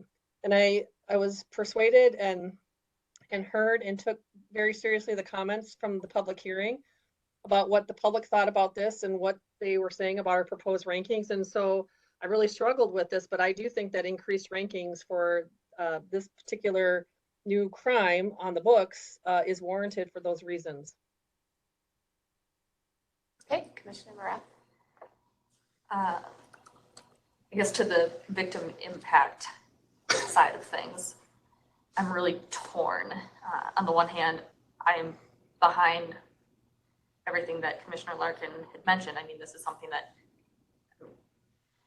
the commentary alone tells you it has significant impact. There is significant trauma associated with it. On the other hand, I also agree with what Commissioner Middlebrook mentioned in that, you know, when it's elevated, you are putting it in a similar ranking as some of the more violent crimes. And I mean, it's anecdotal, but I also agree with that because I have been in that situation. I mean, it wasn't completed, but it was an attempted theft of the vehicle, and enough that damage was done that my life was disrupted. I was stranded in Michigan. Has significant impacts. And this was also a vehicle that just 2 months earlier I was beaten and raped at. You know, so talk about violation. I get that. But when I compared those two incidents, they weren't comparable in terms of the long-term emotional impact. That said, there is no singular victim experience. And I think this is one of those crimes that has a very wide spectrum. And I don't know how to do justice to everyone on that spectrum. And that's what I'm grappling with. Commissioner Schnell. So I would just say that, you know, I think there's great risk in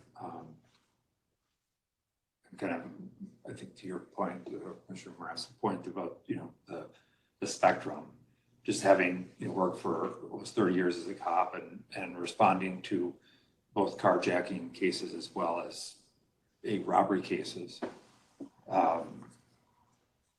the pronounced and profound impact of having your life threatened at gunpoint or being physically assaulted is, in either case, pronounced. The aftermath may be different, nonetheless hard for everyone. So I struggle on that. I also really struggle with this whole notion of deterrent effect. I appreciate the U.S. Attorney's involvement in a lot of these cases, heavy involvement with gun cases.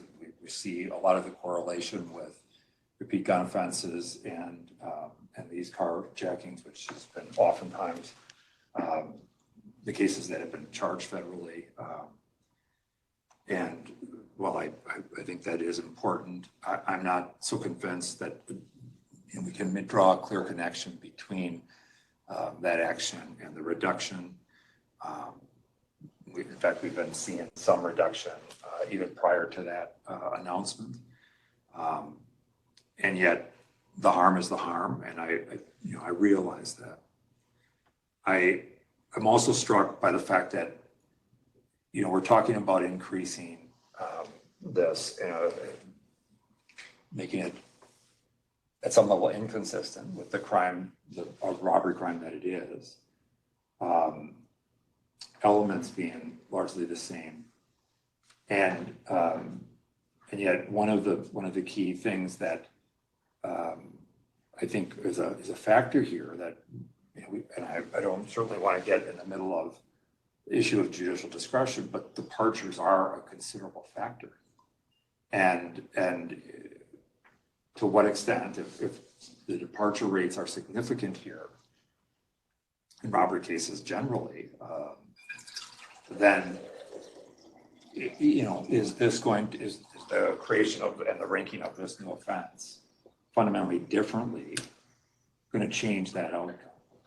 And I mean, I would assume that, you know, a court may look at community impact and making some of those decisions, but nonetheless, there is a high, we know that there has been a high departure rate as it relates to robbery as an offense. Lastly, I think one of the things that is challenging here, at least a bit, has been the fact that because this is a kind of in the mix of all robbery offenses, and that distinguishing them has been a bit of a challenge. That we know that percentage of some of these really egregious cases have been committed by youth, which would not be impacted by this policy. And we have to, I agree 100%, we have to get our hands around this problem on the whole. But I don't think that there is a good deal of necessarily clarity. And the fact changing the ranking itself would not likely impact the really reckless, dangerous decision-making of some of these youth that have been involved in these offenses. All that said, I struggle here because I think all of us have this desire to be responsive to people and wanting to make decisions that reflect a level of responsiveness to the reasonable levels of fear and concern that people have. And at the same time, I think we have to be mindful of, looking at data and the extent to which the sentencing policy itself will make a difference. And that's the part where I'm torn. I'll be totally honest. I have not made a decision on terms of where I land on this issue, because I am torn. But I just think it's, I wish there was more clarity. It's hard for me to assume a 10th issue around a one vote difference. To me, is not a huge thing. We are a democracy where a majority gets to make a decision. That's the way this system works. And so I'm not particularly compelled by that argument. At the same time, I do want to be responsive. So, thank you. Commissioner Moore, and I'll make comments, and then I know that Director Wrights wants to make a clarification. Thank you, Madam Chair. First, a question for Director Wrights.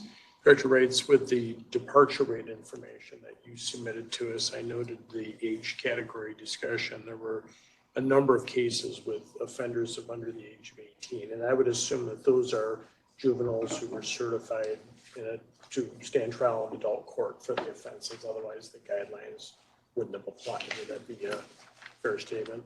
Well, they could also be EJJ cases where so any EJJ cases, which I think would apply in this case because particularly for first degree where it's a presumptive commit.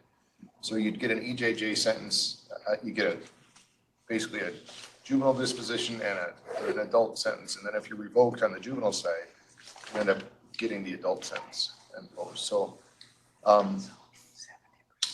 So that would probably account for some of those juveniles. Well, Madam Chair, my thoughts on this are like many of my colleagues here, conflicted. I was a county attorney. I was a district court judge before I took my current position. And so I was involved in, the discretion that exists at the local level regarding charging decisions and then departure decisions. And it is interesting, as Commissioner Schnell notes, that the dispositional departure rate on robbery cases, first degree aggravated robbery cases, the most serious kind, if I'm reading this correctly, the dispositional departure rate was somewhere around 44% mitigated departures, which that's pretty extraordinary. I mean, first degree aggravated robbery, it's, armed robbery. On the other hand, it is noteworthy that 104 of these cases that are in the column, the offender was under the age of 18. And, 350 of them are 18 to 21. That's the overwhelming majority of these cases are being committed by kids, frankly. I guess I would characterize the 18 to 21-year-old, they're adults, but, they're adolescents in many respects. And from what I have read and studied, the overwhelming majority of these carjacking cases are coming from that same category of offenders. And unfortunately, there does seem to be a sense of impunity that goes along with this behavior, that there's really a sense of that people are untouchable. And I agree that the effect on the victim and I think the effect on the public here is notably different than in a, so-called garden variety robbery case. The collateral consequences of children in vehicles that have been carjacked and people who are innocently on the street when the carjacker drives away and is evading police.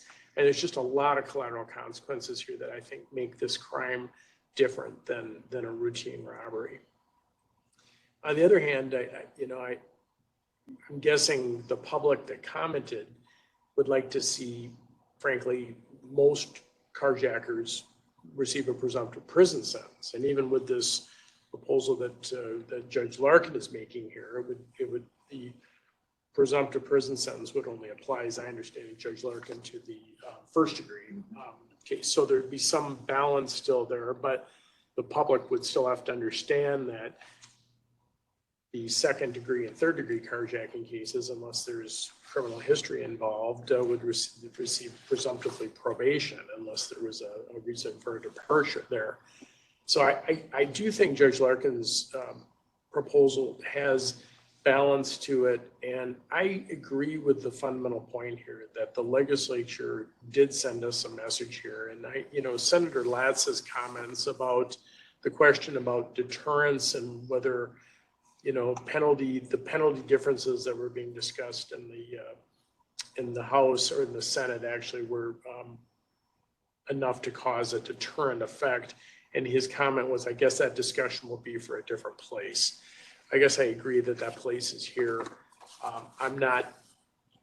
There isn't a one size fits all approach here, but I think the proposal that Judge Larkin is bringing forward reflects the real seriousness that we have to look at the carjacking crimes and the effects on the public and of the victim that I think are quantitatively and qualitatively different than other robberies. And so I would support Judge Larkin's proposal to rank first degree carjacking at a severity level of 9, and then 7 and 6 for the second and third degree carjackings. Great. I'm going to oppose the motion. And when I think about this issue, what I have really focused on is the way that the legislature has defined the crime. And the difference between second, third, and first degree aggravated robbery and carjacking is the manner in which it is carried out. So, simple robbery is threat of force. And then you move up to the second degree robbery, which is implying that you have a weapon. And then you go up to first degree and you actually do have a weapon or inflict bodily harm on that individual. So, and none of these crimes talk about, they don't distinguish between the property that is taken as a result of that action. The distinguishing characteristics of these crimes are the way that the person carries them out. And that's the harm that is addressed in the statute. And our goal is to, part of what we do when we rank crimes is look at what is the harm that this crime involves versus any other harm for any other offense. And I understand the collateral harms that you were talking about as well, but some of those go beyond the experience that the individual has at the moment that the crime is carried out. And I think the legislature intended us to be looking at what is the experience the victim is having at the moment that the crime is being carried out. That's the way that the crime was defined. And to me, I think it would be terrifying to be held up at gunpoint no matter what was taken from me, whether it was my cell phone or my car. And my kid goes to the University of Minnesota where this actually happens on a regular basis to people on the street. This is an issue. So I just think that given the way the crime is defined, carjacking is very similar to aggravated robbery. The elements of the crime haven't changed. The one thing we have not talked about is the fact that carjackings have gone down. They were at their all-time high at the end of 2021. They have gone down. I happen to live in St. Paul. I saw the recent news story about the efforts that the St. Paul police have been taking to try to reduce carjacking. They have a unit that's assigned to this task. They're working the cases hard. The cases have dropped dramatically. Minneapolis has not seen the same drop, but they have much greater staffing issues than St. Paul does right now. They don't have the personnel, they don't have the police officers on their staff in order to put that kind of attention to carjacking the way that St. Paul has been able to do. So, and that's consistent with the research that the certainty of the punishment rather than the deterrent effect of the amount of punishment, the certainty of being caught has a greater impact on crime than the amount of punishment that is ultimately imposed. So when a person is thinking about committing a crime, I don't think they're thinking about, is this going to be 6 years or 8 years? They're thinking about, am I going to get caught if I do this? And that's the difference. And that's the difference that St. Paul is able to make. And that's another reason why carjacking has gone down. I think, to me, I understand that the perspective has been given to us about public members are looking for prison sentences in these cases. I don't think that the public understood that not all of these cases were getting prison as was. I do think that the decisions that we made at our last meeting were appropriate based on the way this crime has been defined, the way the crime is carried out, the harm to the victim. And so I would continue to support the rankings that we made at our last. I think Director Wrights, you had a clarification. Very small point, Madam Chair. So I think the phrase that was used was that the cost of the change would be 60 prison beds over 10 years. It's not like those prison beds are spread out over 10 years. It's that it takes 10 years to get to the 68 bed level, and then we'll continue on at 68 bed level ad infinitum. Yes. So. All right, any other comments? All right, hearing none, we take a vote. To the Larkin motion to adopt the proposed changes stated in Part A8 of the public hearing notice, except to rank carjacking first, second, and third degrees at severity levels 9, 7, and 6 respectively. Estrada? Estrada absent. Ibrahim? Yes. Ibrahim, yes. Knutson? Yes. Knutson, yes. Ladd? Yes. Ladd, yes. Larkin? Yes. Larkin, yes. Middlebrook? No. Middlebrook, no. Moore? Yes. Moore, yes. Morath? Yes. Morath, yes. Schnell? Yes. Schnell, yes. Chair Mitchell? No. Chair Mitchell, no. Madam Chair, there are seven votes in favor, 2 votes opposed. And with that, the motion is approved. All right. Last item on our list is A10 relating to labor trafficking.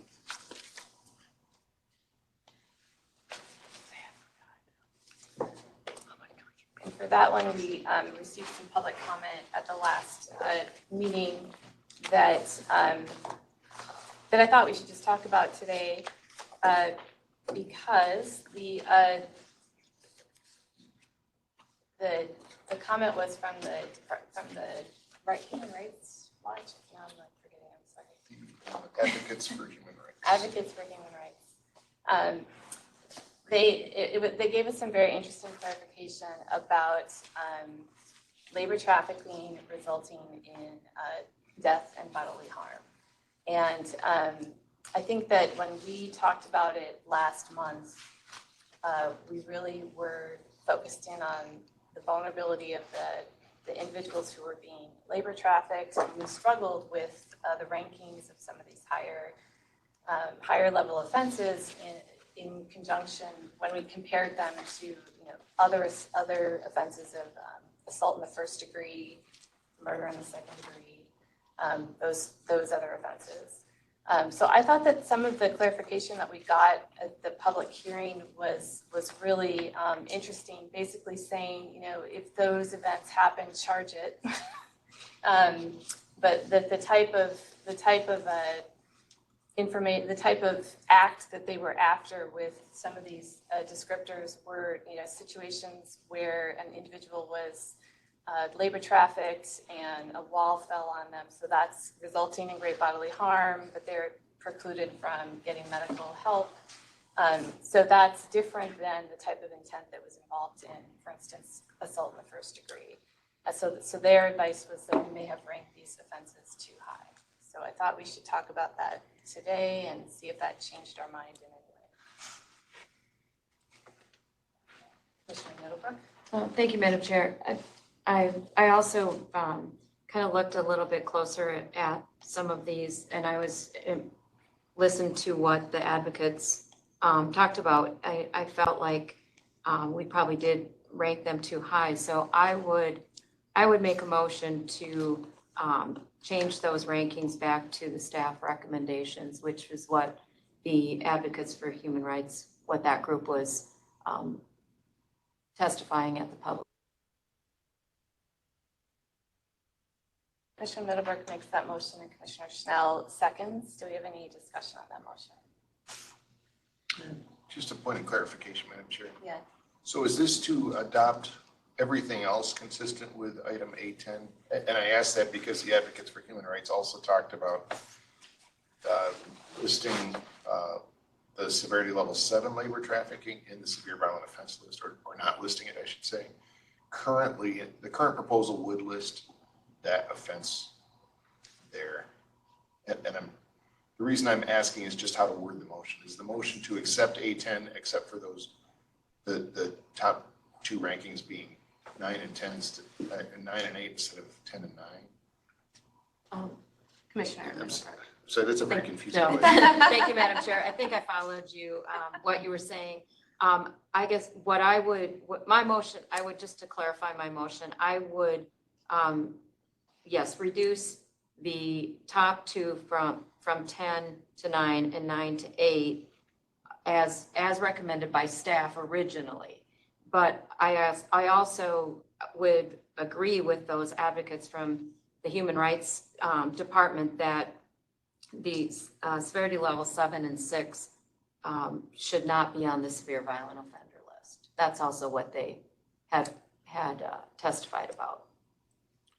So that is in your motion, to Yeah. remove the severity level 7 offense from the severe violent Yes. offense list?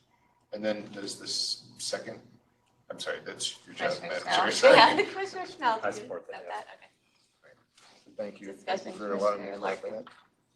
I appreciate the comments. I don't know that it changed my view of the issue because I think the comments, as I understand them, are along the lines of, well, this isn't the same as an assault, great bodily harm, because no one is intending for this to happen.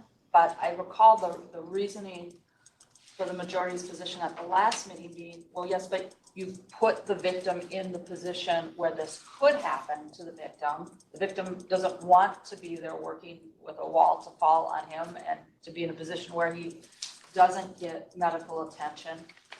And I also understood the updated comments again, which I appreciate to be along the lines that we're trying to get at, the masterminds, the people that are running this organization. And I appreciate that, but in our law, when it comes to your participation in bringing about a result, harm to somebody, it doesn't matter what your level of participation was. If you're aiding and abetting, you're guilty of, I think, the same thing as the person who pulled the trigger. So to say, well,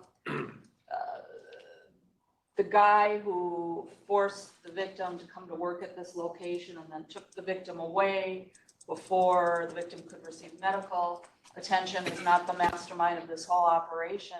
I don't know that we draw that distinction anywhere else. If you're a part of causing the result, you're responsible for the result. So I would stick with my original vote which was to rank them as we have and to keep them, certain of those offenses on the violent offender list. And just to clarify, I think what I was saying with regard to intent was, so for instance, assault in the first degree is ranked at severity level 9. The intent is to harm somebody and to result in great bodily harm. So there's actually a sort of mens rea that exists in that crime that doesn't exist in labor trafficking that results in great bodily harm. So for that reason, that's why I thought that we should have them stacked so that the intent is going where it needs to. Understood. Thank you for the clarification. Other comments on the motion?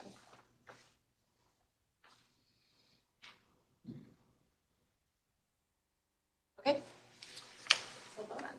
To the Middlebrook motion to adopt the proposed changes stated in Part A10 of the public hearing notice, except to rank labor trafficking death at severity level 9, to rank labor trafficking great bodily harm at severity level 8, and to list all forms of labor trafficking except the severity level 6 and severity level 7 offenses in Section 8.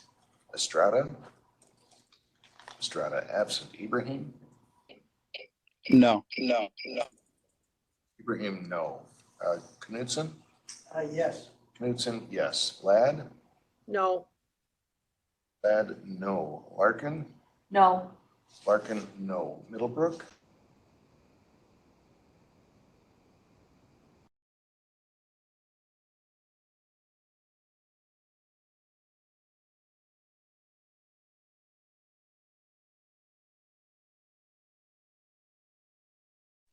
With that, the motion is approved.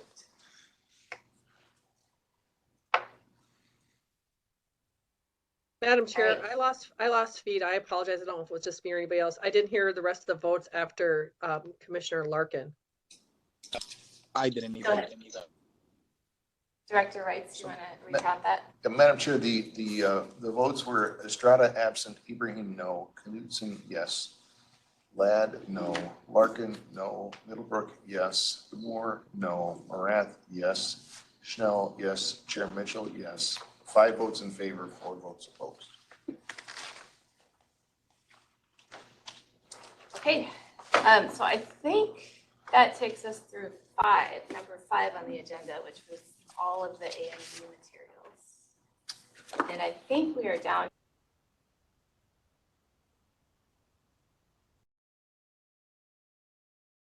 I'm scoring it, Madam Chair.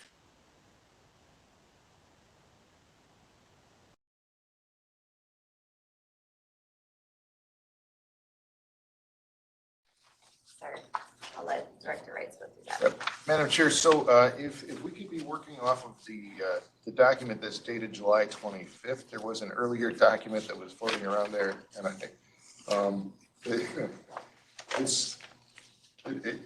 well, I'm trying to avoid making jokes about getting into the weeds, but it's Too late. it's pretty involved, and I think I had a greater than instead of greater than or equal to at one point. So I do have an updated draft of it, but essentially this is if the commission wishes, and this was not a staff initiative, this was something the commission asked us to look to. We could add an appendix to the sentencing guidelines that, I mean, I guess has some bearing on it has to do with charging and sentencing. I suppose those are always going to be intricately intertwined. This is just looking at chapter 152. So for example, it doesn't look at 169A.36 has an open package law, which also deals with cannabis possession, which is outside the scope of this table. The first table is under Part A, cannabis possession and cultivation. So it has all these cannabis possession columns and then cannabis cultivation, which is pretty clearly separated out. So if something's still growing, basically, it hadn't been harvested yet, it will fall under the cannabis cultivation column. If it's been harvested, then it'll fall under the other columns, probably the cannabis flower columns. And you see those do go down from severity level D8 to D2, and then on the next page, we go into the gross misdemeanor, misdemeanor, petty misdemeanor, and then finally at the bottom, it's not a chapter 152 offense. I mean, it might It might be an ordinance violation somewhere, it might be like I said, it might be the open container, but it's not a violation of chapter 152. And then, and I do use 0.8 grams instead of 800 milligrams, just because I think it gets a little confusing to switch units too much. And then we have cannabis sale. Cannabis sale is different because it just has one threshold. So we talked about this, I'm calling it the criminal sale threshold. That's not nomenclature that's used in the statute, but the reason I call it that is because sale above that amount is a crime. Sale below that amount may be a petty misdemeanor, but it's not going to be a crime. So I'm calling it the criminal sale threshold, unless it's to a child, and then the threshold isn't involved at all. So here's the list. And by the way, everything on this list only applies to adults, and that's explained in the notes. If it's a sale by a minor, then it's governed by sale of cannabis by a minor, which is basically equivalent to cannabis sale 3rd degree and 4th degree, as far as elements and penalties, but it's not cannabis sale. Not cannabis sale. 3rd and 4th degree. So that's kind of the breakdown there. If you feel like that would be a helpful addition to the Minnesota Sentencing Guidelines and Commentary. And I should say, just kind of conceptually, that there's language in the guidelines that sort of implies that the appendices are sort of like the commentary. They're not really the guidelines per se. They're helpful things for practitioners, but they're not really intended to be the black letter law of the sentencing guidelines. Commissioner Larkin and then Commissioner Moore.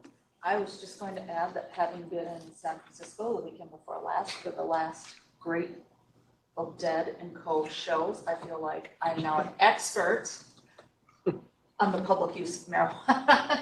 And I just would say, I don't know that Minnesota has any idea what it's in for next week. That's all I'll say. To pull up next to someone at a spotlight and look over and they're just smoking away as they're driving their car, it's everywhere. Just an observation. Commissioner Moore. I spent a week in Greenwich Village last week and had somewhat of a similar experience, although I think smoking in the car is clearly illegal. The question of the Clean Air Act and that is another issue.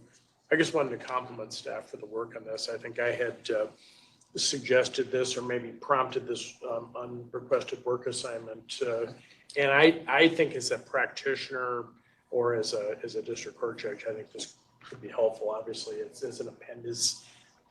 It's not, it's not authoritative. And I think your language makes that quite clear that the parties are referred to the law for authoritative offense descriptions, et cetera. So I would support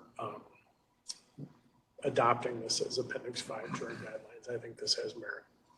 Is that a motion? Yeah, that would be a motion, yes. Okay, Commissioner Moore makes that motion and Commissioner Larkin seconds. Comments, I want to comment that I have been to a couple CLEs on the cannabis law and nothing is as good as this chart right here. So I just really want to commend you for putting this together really clearly. Commissioner Knudsen. Director Riggs, where does, I assume that the THC wax for vaping is in cannabis concentrate? I don't know. All I know is this is all that's in chapter 152. And then there's chapter 352 that's got to have a lot of regulations and fines. Like, for example, the plants, there's a 16 plant cutoff for chapter 152 penalties. But then if you get into the administrative regulations, there's also an 8 plant cutoff where you can only have 8 plants flowering at any time. And there are other restrictions on that. And I think it has to be within your home and so forth. So if you are growing plants outside your home or you're growing plants inside your home, but more than 8 of them are flowering, you might be getting a fine, but you're not committing a violation of chapter 152. So I'm not getting into that. So I don't know what to tell you there. And also there's there's authority to make regulations and ordinances that municipalities are given. None of that is within the scope of this appendix. All right, any other comments? Okay, I think we can vote on this. All right, I just lost the appendix number. It's 5. appendix 5. All right. So 2. 5, appendix 5. To the Moore motion to add appendix 5 as stated in item 6 in today's meeting materials.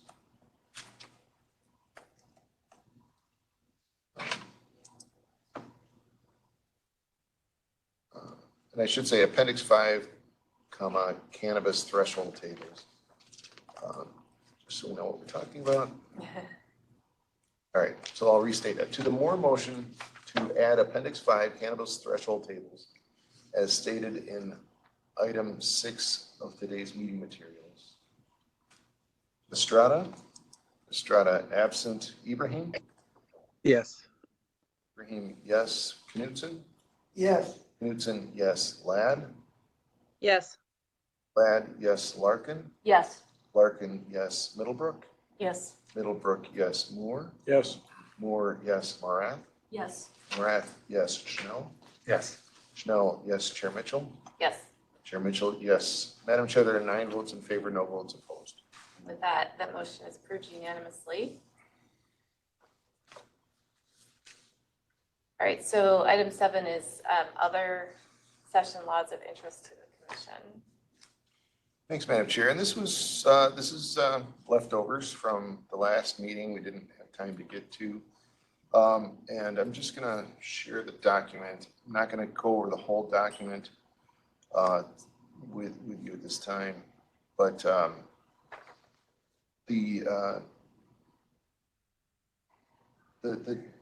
I'd like to start with number 4, Minnesota Sentencing Guidelines Comprehensive Review Phase 1 was funded. We'll be talking about this in a later agenda item, but the funds are live now. They are effective July 1st, 2023, and they expire June 30th, 2025. And it just appropriates those funds for the commission to begin a comprehensive review of the sentencing guidelines. When we proposed this project to the governor's office, we envisioned using these funds in various ways. Those include funding the Management Analysis Division of MMB to do stakeholder research, also additional in-house research capacity, also additional outsourced research capacity. It was not understood that we would complete the comprehensive review in this biennium, but we don't have a follow-on request because it's really going to be up to the commission in the future to look at what we want to do for phase 2. The second thing I wanted to look at is number 6, felony murder, new requirements for criminal liability of accomplices. This is, I think, really an important direction for the legislature to go here, where they're tightening up accomplice liability. And we've talked a little bit already at this meeting about accomplice liability and how different people at different, different levels of the criminal hierarchy are all treated the same in terms of culpability for the crime. So what this is doing is basically drilling a little bit deeper into that, particularly when you're dealing with felony murder. So the idea that you essentially have what I think of as 2 legal fictions. One is an accomplice is as guilty as the main perpetrator for committing the crime. The other legal fiction that somebody who didn't commit murder is as guilty as somebody who did commit murder if they were committing a felony, and a murder was something that is anticipatable as a result of that felony. So maybe it makes sense to have one of those, but you add those 2 together, and you can end up with some people who are pretty far attenuated from actual culpability for the taking of human life. So this act tightens that up and requires that there be an additional level of participation in the crime in order to be actually guilty of the murder for an accomplice to felony murder. Number 7, I think we've talked about this, but there's an amendment to the Sentencing Guidelines Commission membership. One is that the Chief Justice has been, her authority to appoint 2 of the members, the District Court Judge and the Court of Appeals Judge, has been reassigned to other authorities. And I understand those other authorities are working or have worked on reappointing the incumbents. And there's the addition of a new treatment or rehabilitative service provider member and new academic member. Those positions have now been posted. Those are live on the governor's website, and I understand the governor's going to be making all appointment decisions, hopefully very, very shortly in August. So we're looking forward to having a new commission in September. Also, one of the public members now has to have been discharged from a felony sentence. There's a prosecutor permitted to petition for mitigated resentencing. We did our fiscal note based on California, which has a similar law. Not a lot of action on this in California, but it's possible that the way it's done, so we didn't really envision a huge impact from this, but it's possible that Minnesota's process is going to be different. And there will be a big impact from this, but especially when you consider the size of California, it really was not, it wasn't a big splash, but it could be a bigger splash in Minnesota. It might be underestimating. There's processes for clemency as well as with the Board of Pardons and a clemency review commission. The governor does not, the governor and one other member can now grant clemency. That's a new thing. Fentanyl quantity thresholds are reduced. Possession of residual drugs and paraphernalia decriminalized. So this, I think is a big change, but it wasn't really given much of a headline. But so if there's a residual amount in drug paraphernalia, that might now be chargeable as a 5th degree. It probably depends on the jurisdiction whether it actually is charged as a 5th degree. But going forward, residual amounts in drug paraphernalia do not qualify as a crime at all. So that is, so it goes down to from a felony to a nothing. So that's quite a drop. So that's really all I wanted to point out in that document, Madam Chair. All right. Okay, then item number 8 on our agenda is the 2024 draft meeting calendar. Was asking about, understandably getting his docket going for the 2024 year. Also being a member of the Minnesota Judicial Council, wanted to know about our 2024 meeting calendar. So I am giving this to you for your consideration. I think it would be appropriate if you wanted to adopt it. I know Commissioner Knudsen did have some conflicts. I will just say my 2 main concerns are, one, I'd like to keep 4 weeks in between meetings if possible, and at least 4 weeks. I think we can probably do that. And also, we need 6 weeks between the November and December meetings, approximately 6 weeks, so we can put in that notice, that public hearing notice, and in time for that December meeting to double as a public hearing if we need to do that. But there's other ways to accomplish that as well.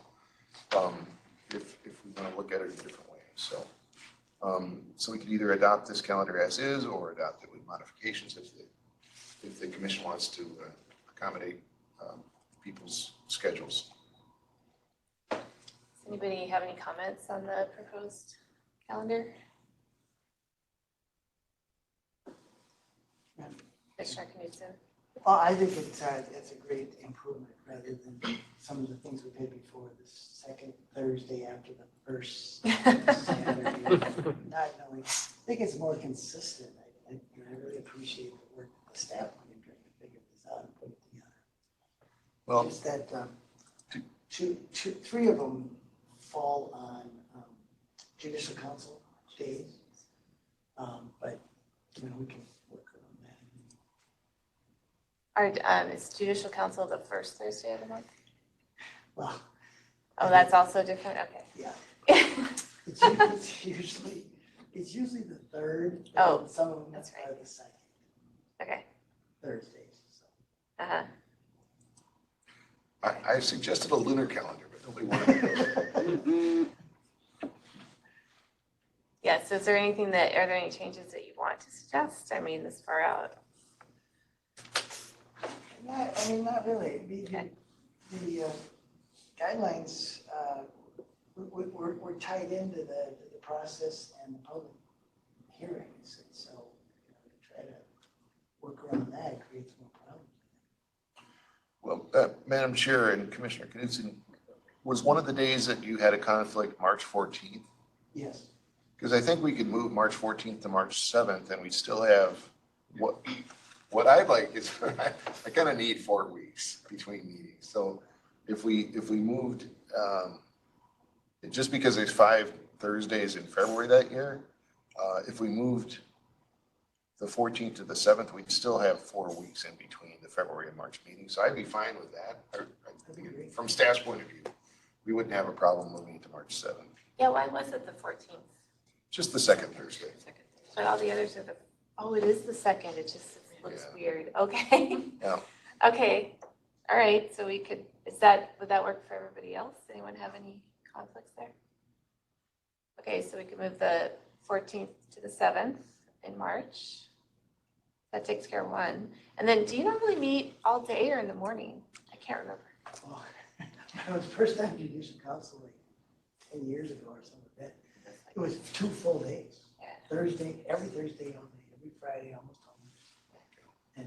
But they showed up for the public hearing here last week and just went to 4 to 12. Okay. So some of it we're getting short. Who knows what they achieve justice? Right. So that's possible in the other 2 days. Maybe you'd be able to make it, but you just won't know until you get into that new calendar. Yeah, okay. All right, any other potential updates to that? Should we adopt it with the change?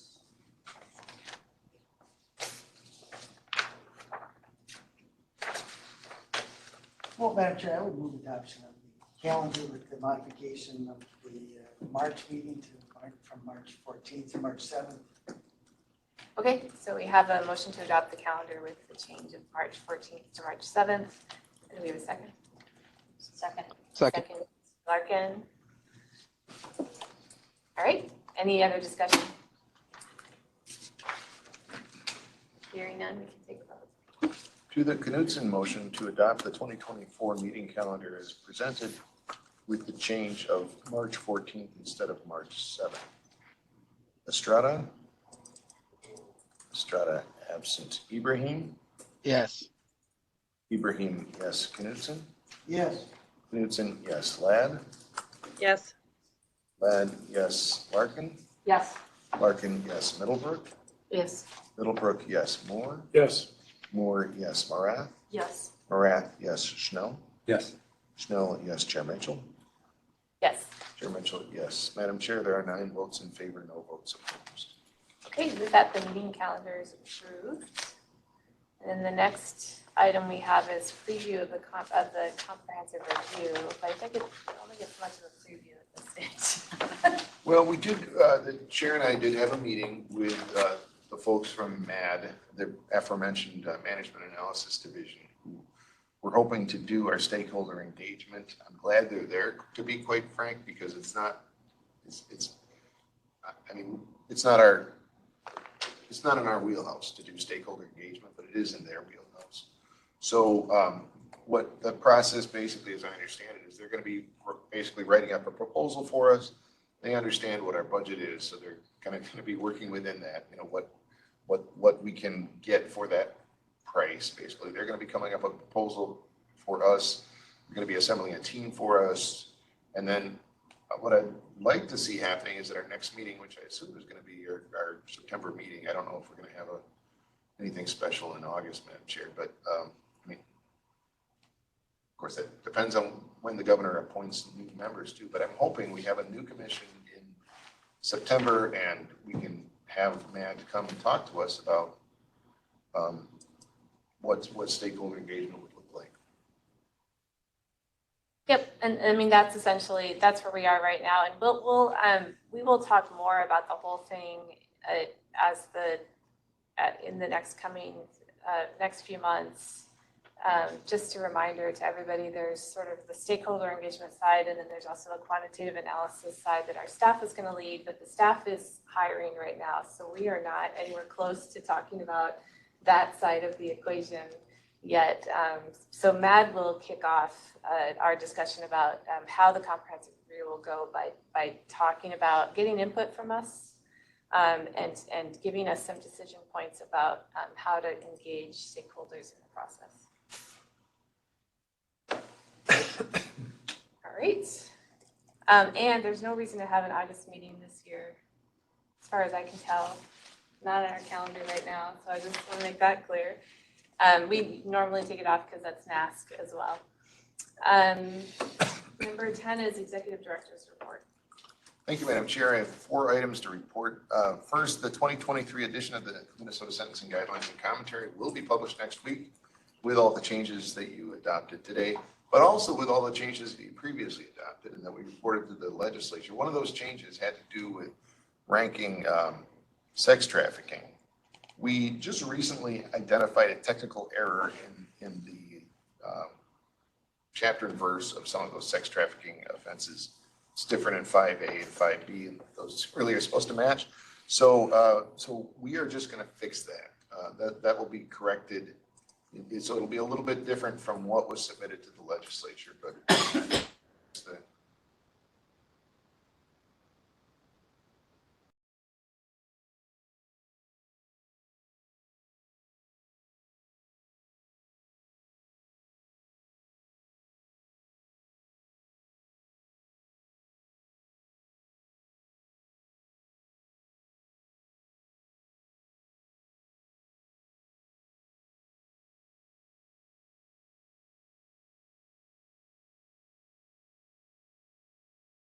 some guidelines changes to a breakout session at this year's Criminal Justice Institute. And as I said, I hope the commission will be, the governor will be appointing the new commission members this August. The next commission meeting will be September 7th in this room. The third thing I wanted to report is that we need to close the books on fiscal year 2023 very soon. So if anybody has any outstanding reimbursement claims from before expense claim or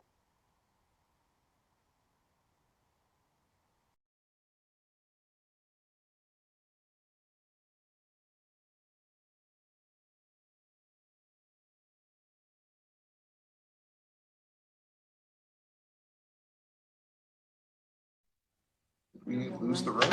Oh, they're here. You're back. Okay. Finally, our research department is extremely short-staffed right now, as you've already pointed out. We're basically at half strength in our research department, so we're kind of like we're trying to look like we're gracefully swimming across the lake like a duck, but we're actually paddling furiously underneath to try to keep up with everything. We hope help is on the way after the new research supervisor posting closes on August 10th. We hope to fill that vacancy in the weeks that follow, and then with the new supervisor's help, fill the other research staff vacancies in the fall. That concludes my report, Madam Chair. All right. I think we've hit everything on the agenda. Oh, Commissioner Schnell. Madam Chair, just one bit of announcement. I just let people know that this will be my last meeting. I'm going to make an appointment of my spot, which is to a representative, and I'm going to August 1st will appoint Kelly Mitchell to serve in the DOC's seat capacity.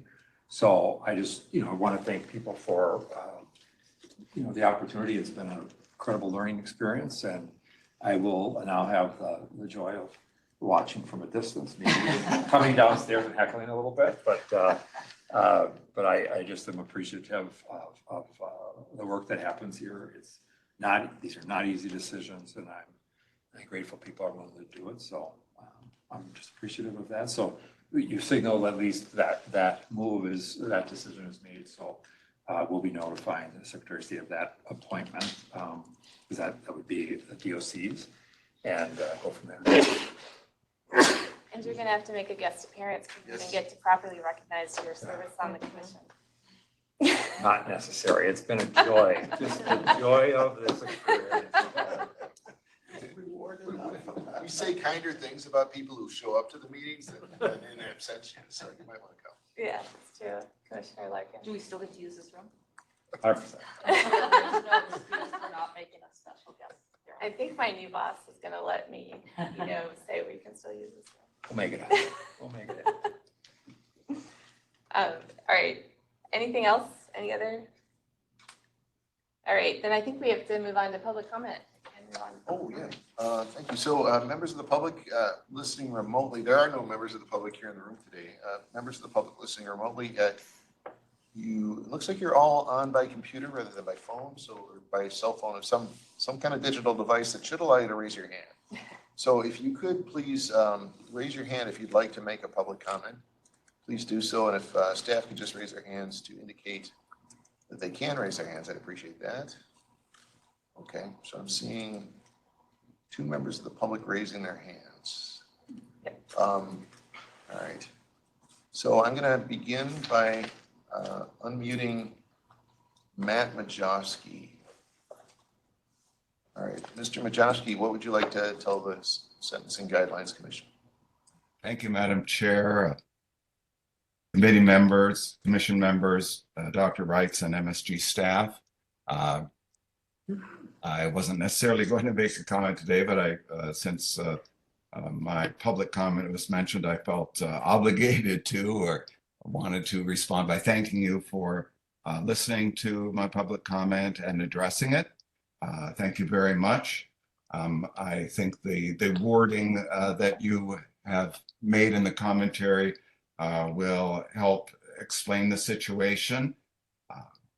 However, I'm sure that you'll get feedback as these changes are implemented from practitioners, from judges, attorneys, and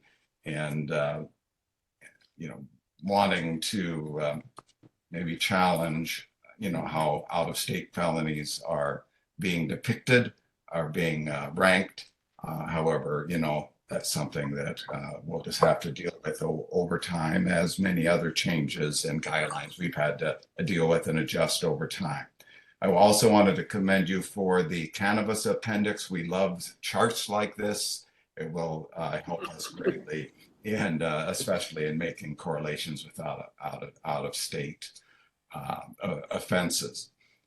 And lastly, I wanted to thank you for the opportunity to attend these meetings, especially since COVID, with the opportunity to do so remotely. I enjoyed coming to the meetings in person and would like to as well, but while I'm still working, it just makes more sense for efficiency reasons, cost reasons, and all, to be able to attend remotely. So I appreciate that opportunity. I hope that I haven't been too much of a pain. I attend and make comments, out of concern, genuine concern for the guidelines and my appreciation for them. So I will continue to be involved in some way. And once I retire in the, who knows, near future, I hope to stay active as well. Just thank you again for all that you do.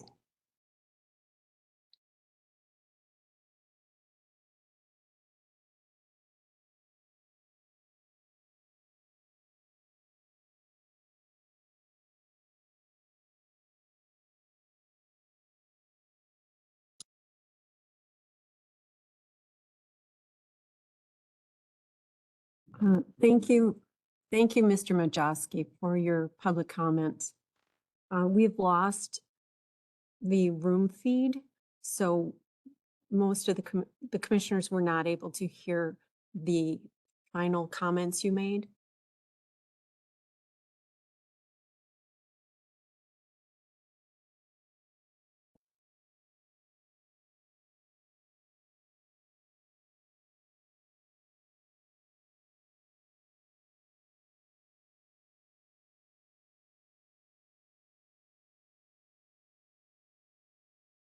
It is lost. I don't know if you guys can hear me, but we can't see anything.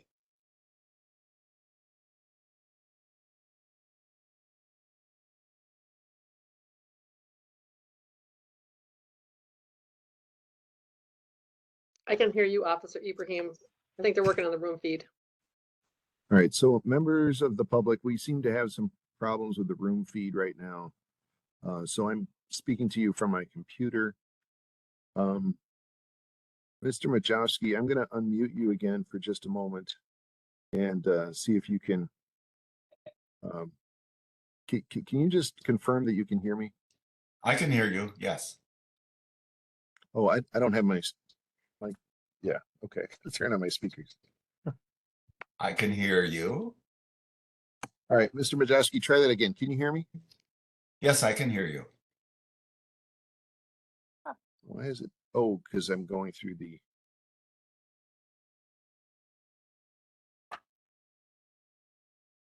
Yeah, because it, okay. All right, let's try that a third time. Mr. Majowski, can you hear me? Yes, I can hear you.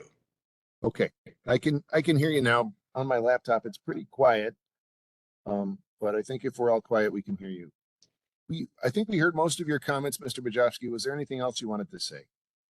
My last comments, I think Jill heard them, was I was just, thanking you for the opportunity to attend these meetings that you arranged that we could do so remotely. And I mentioned that I hope that my involvement, hasn't been problematic. I don't want to be involved or make comments to be a pain, but I do so out of concern and appreciation for the guidelines, and I hope to continue to do so even after I retire from my current job. But again, I seem to forget to say this often, is that my name, Matt Majowski, I'm a Dakota County probation officer, but I'm speaking today representing myself and not Dakota County. Thank you again for everything you do. Mr. Majowski, just speaking on my behalf and not on behalf of the commission, I think you kind of steered us out of a ditch there with your comments. So I appreciate the fact that you're fly specking this. I mean, we try to, but we don't catch everything. So I appreciate the fact that you're out there to back us up. You're welcome. I gladly do so. All right. So the next person who wanted to speak was Elizabeth Ruland. I don't see her on there anymore. Okay. So that was it for members of the public who wanted to speak, and I apologize to Elizabeth Ruland for I think that was the name for not giving you an opportunity to speak due to technical difficulties, perhaps. We did lose the room. So, Madam Chair, I think that concludes the public comment period. All right, so thank you very much. And with public comments, that's also we are adjourned until September. Have a good rest of the summer, everyone. Thank you.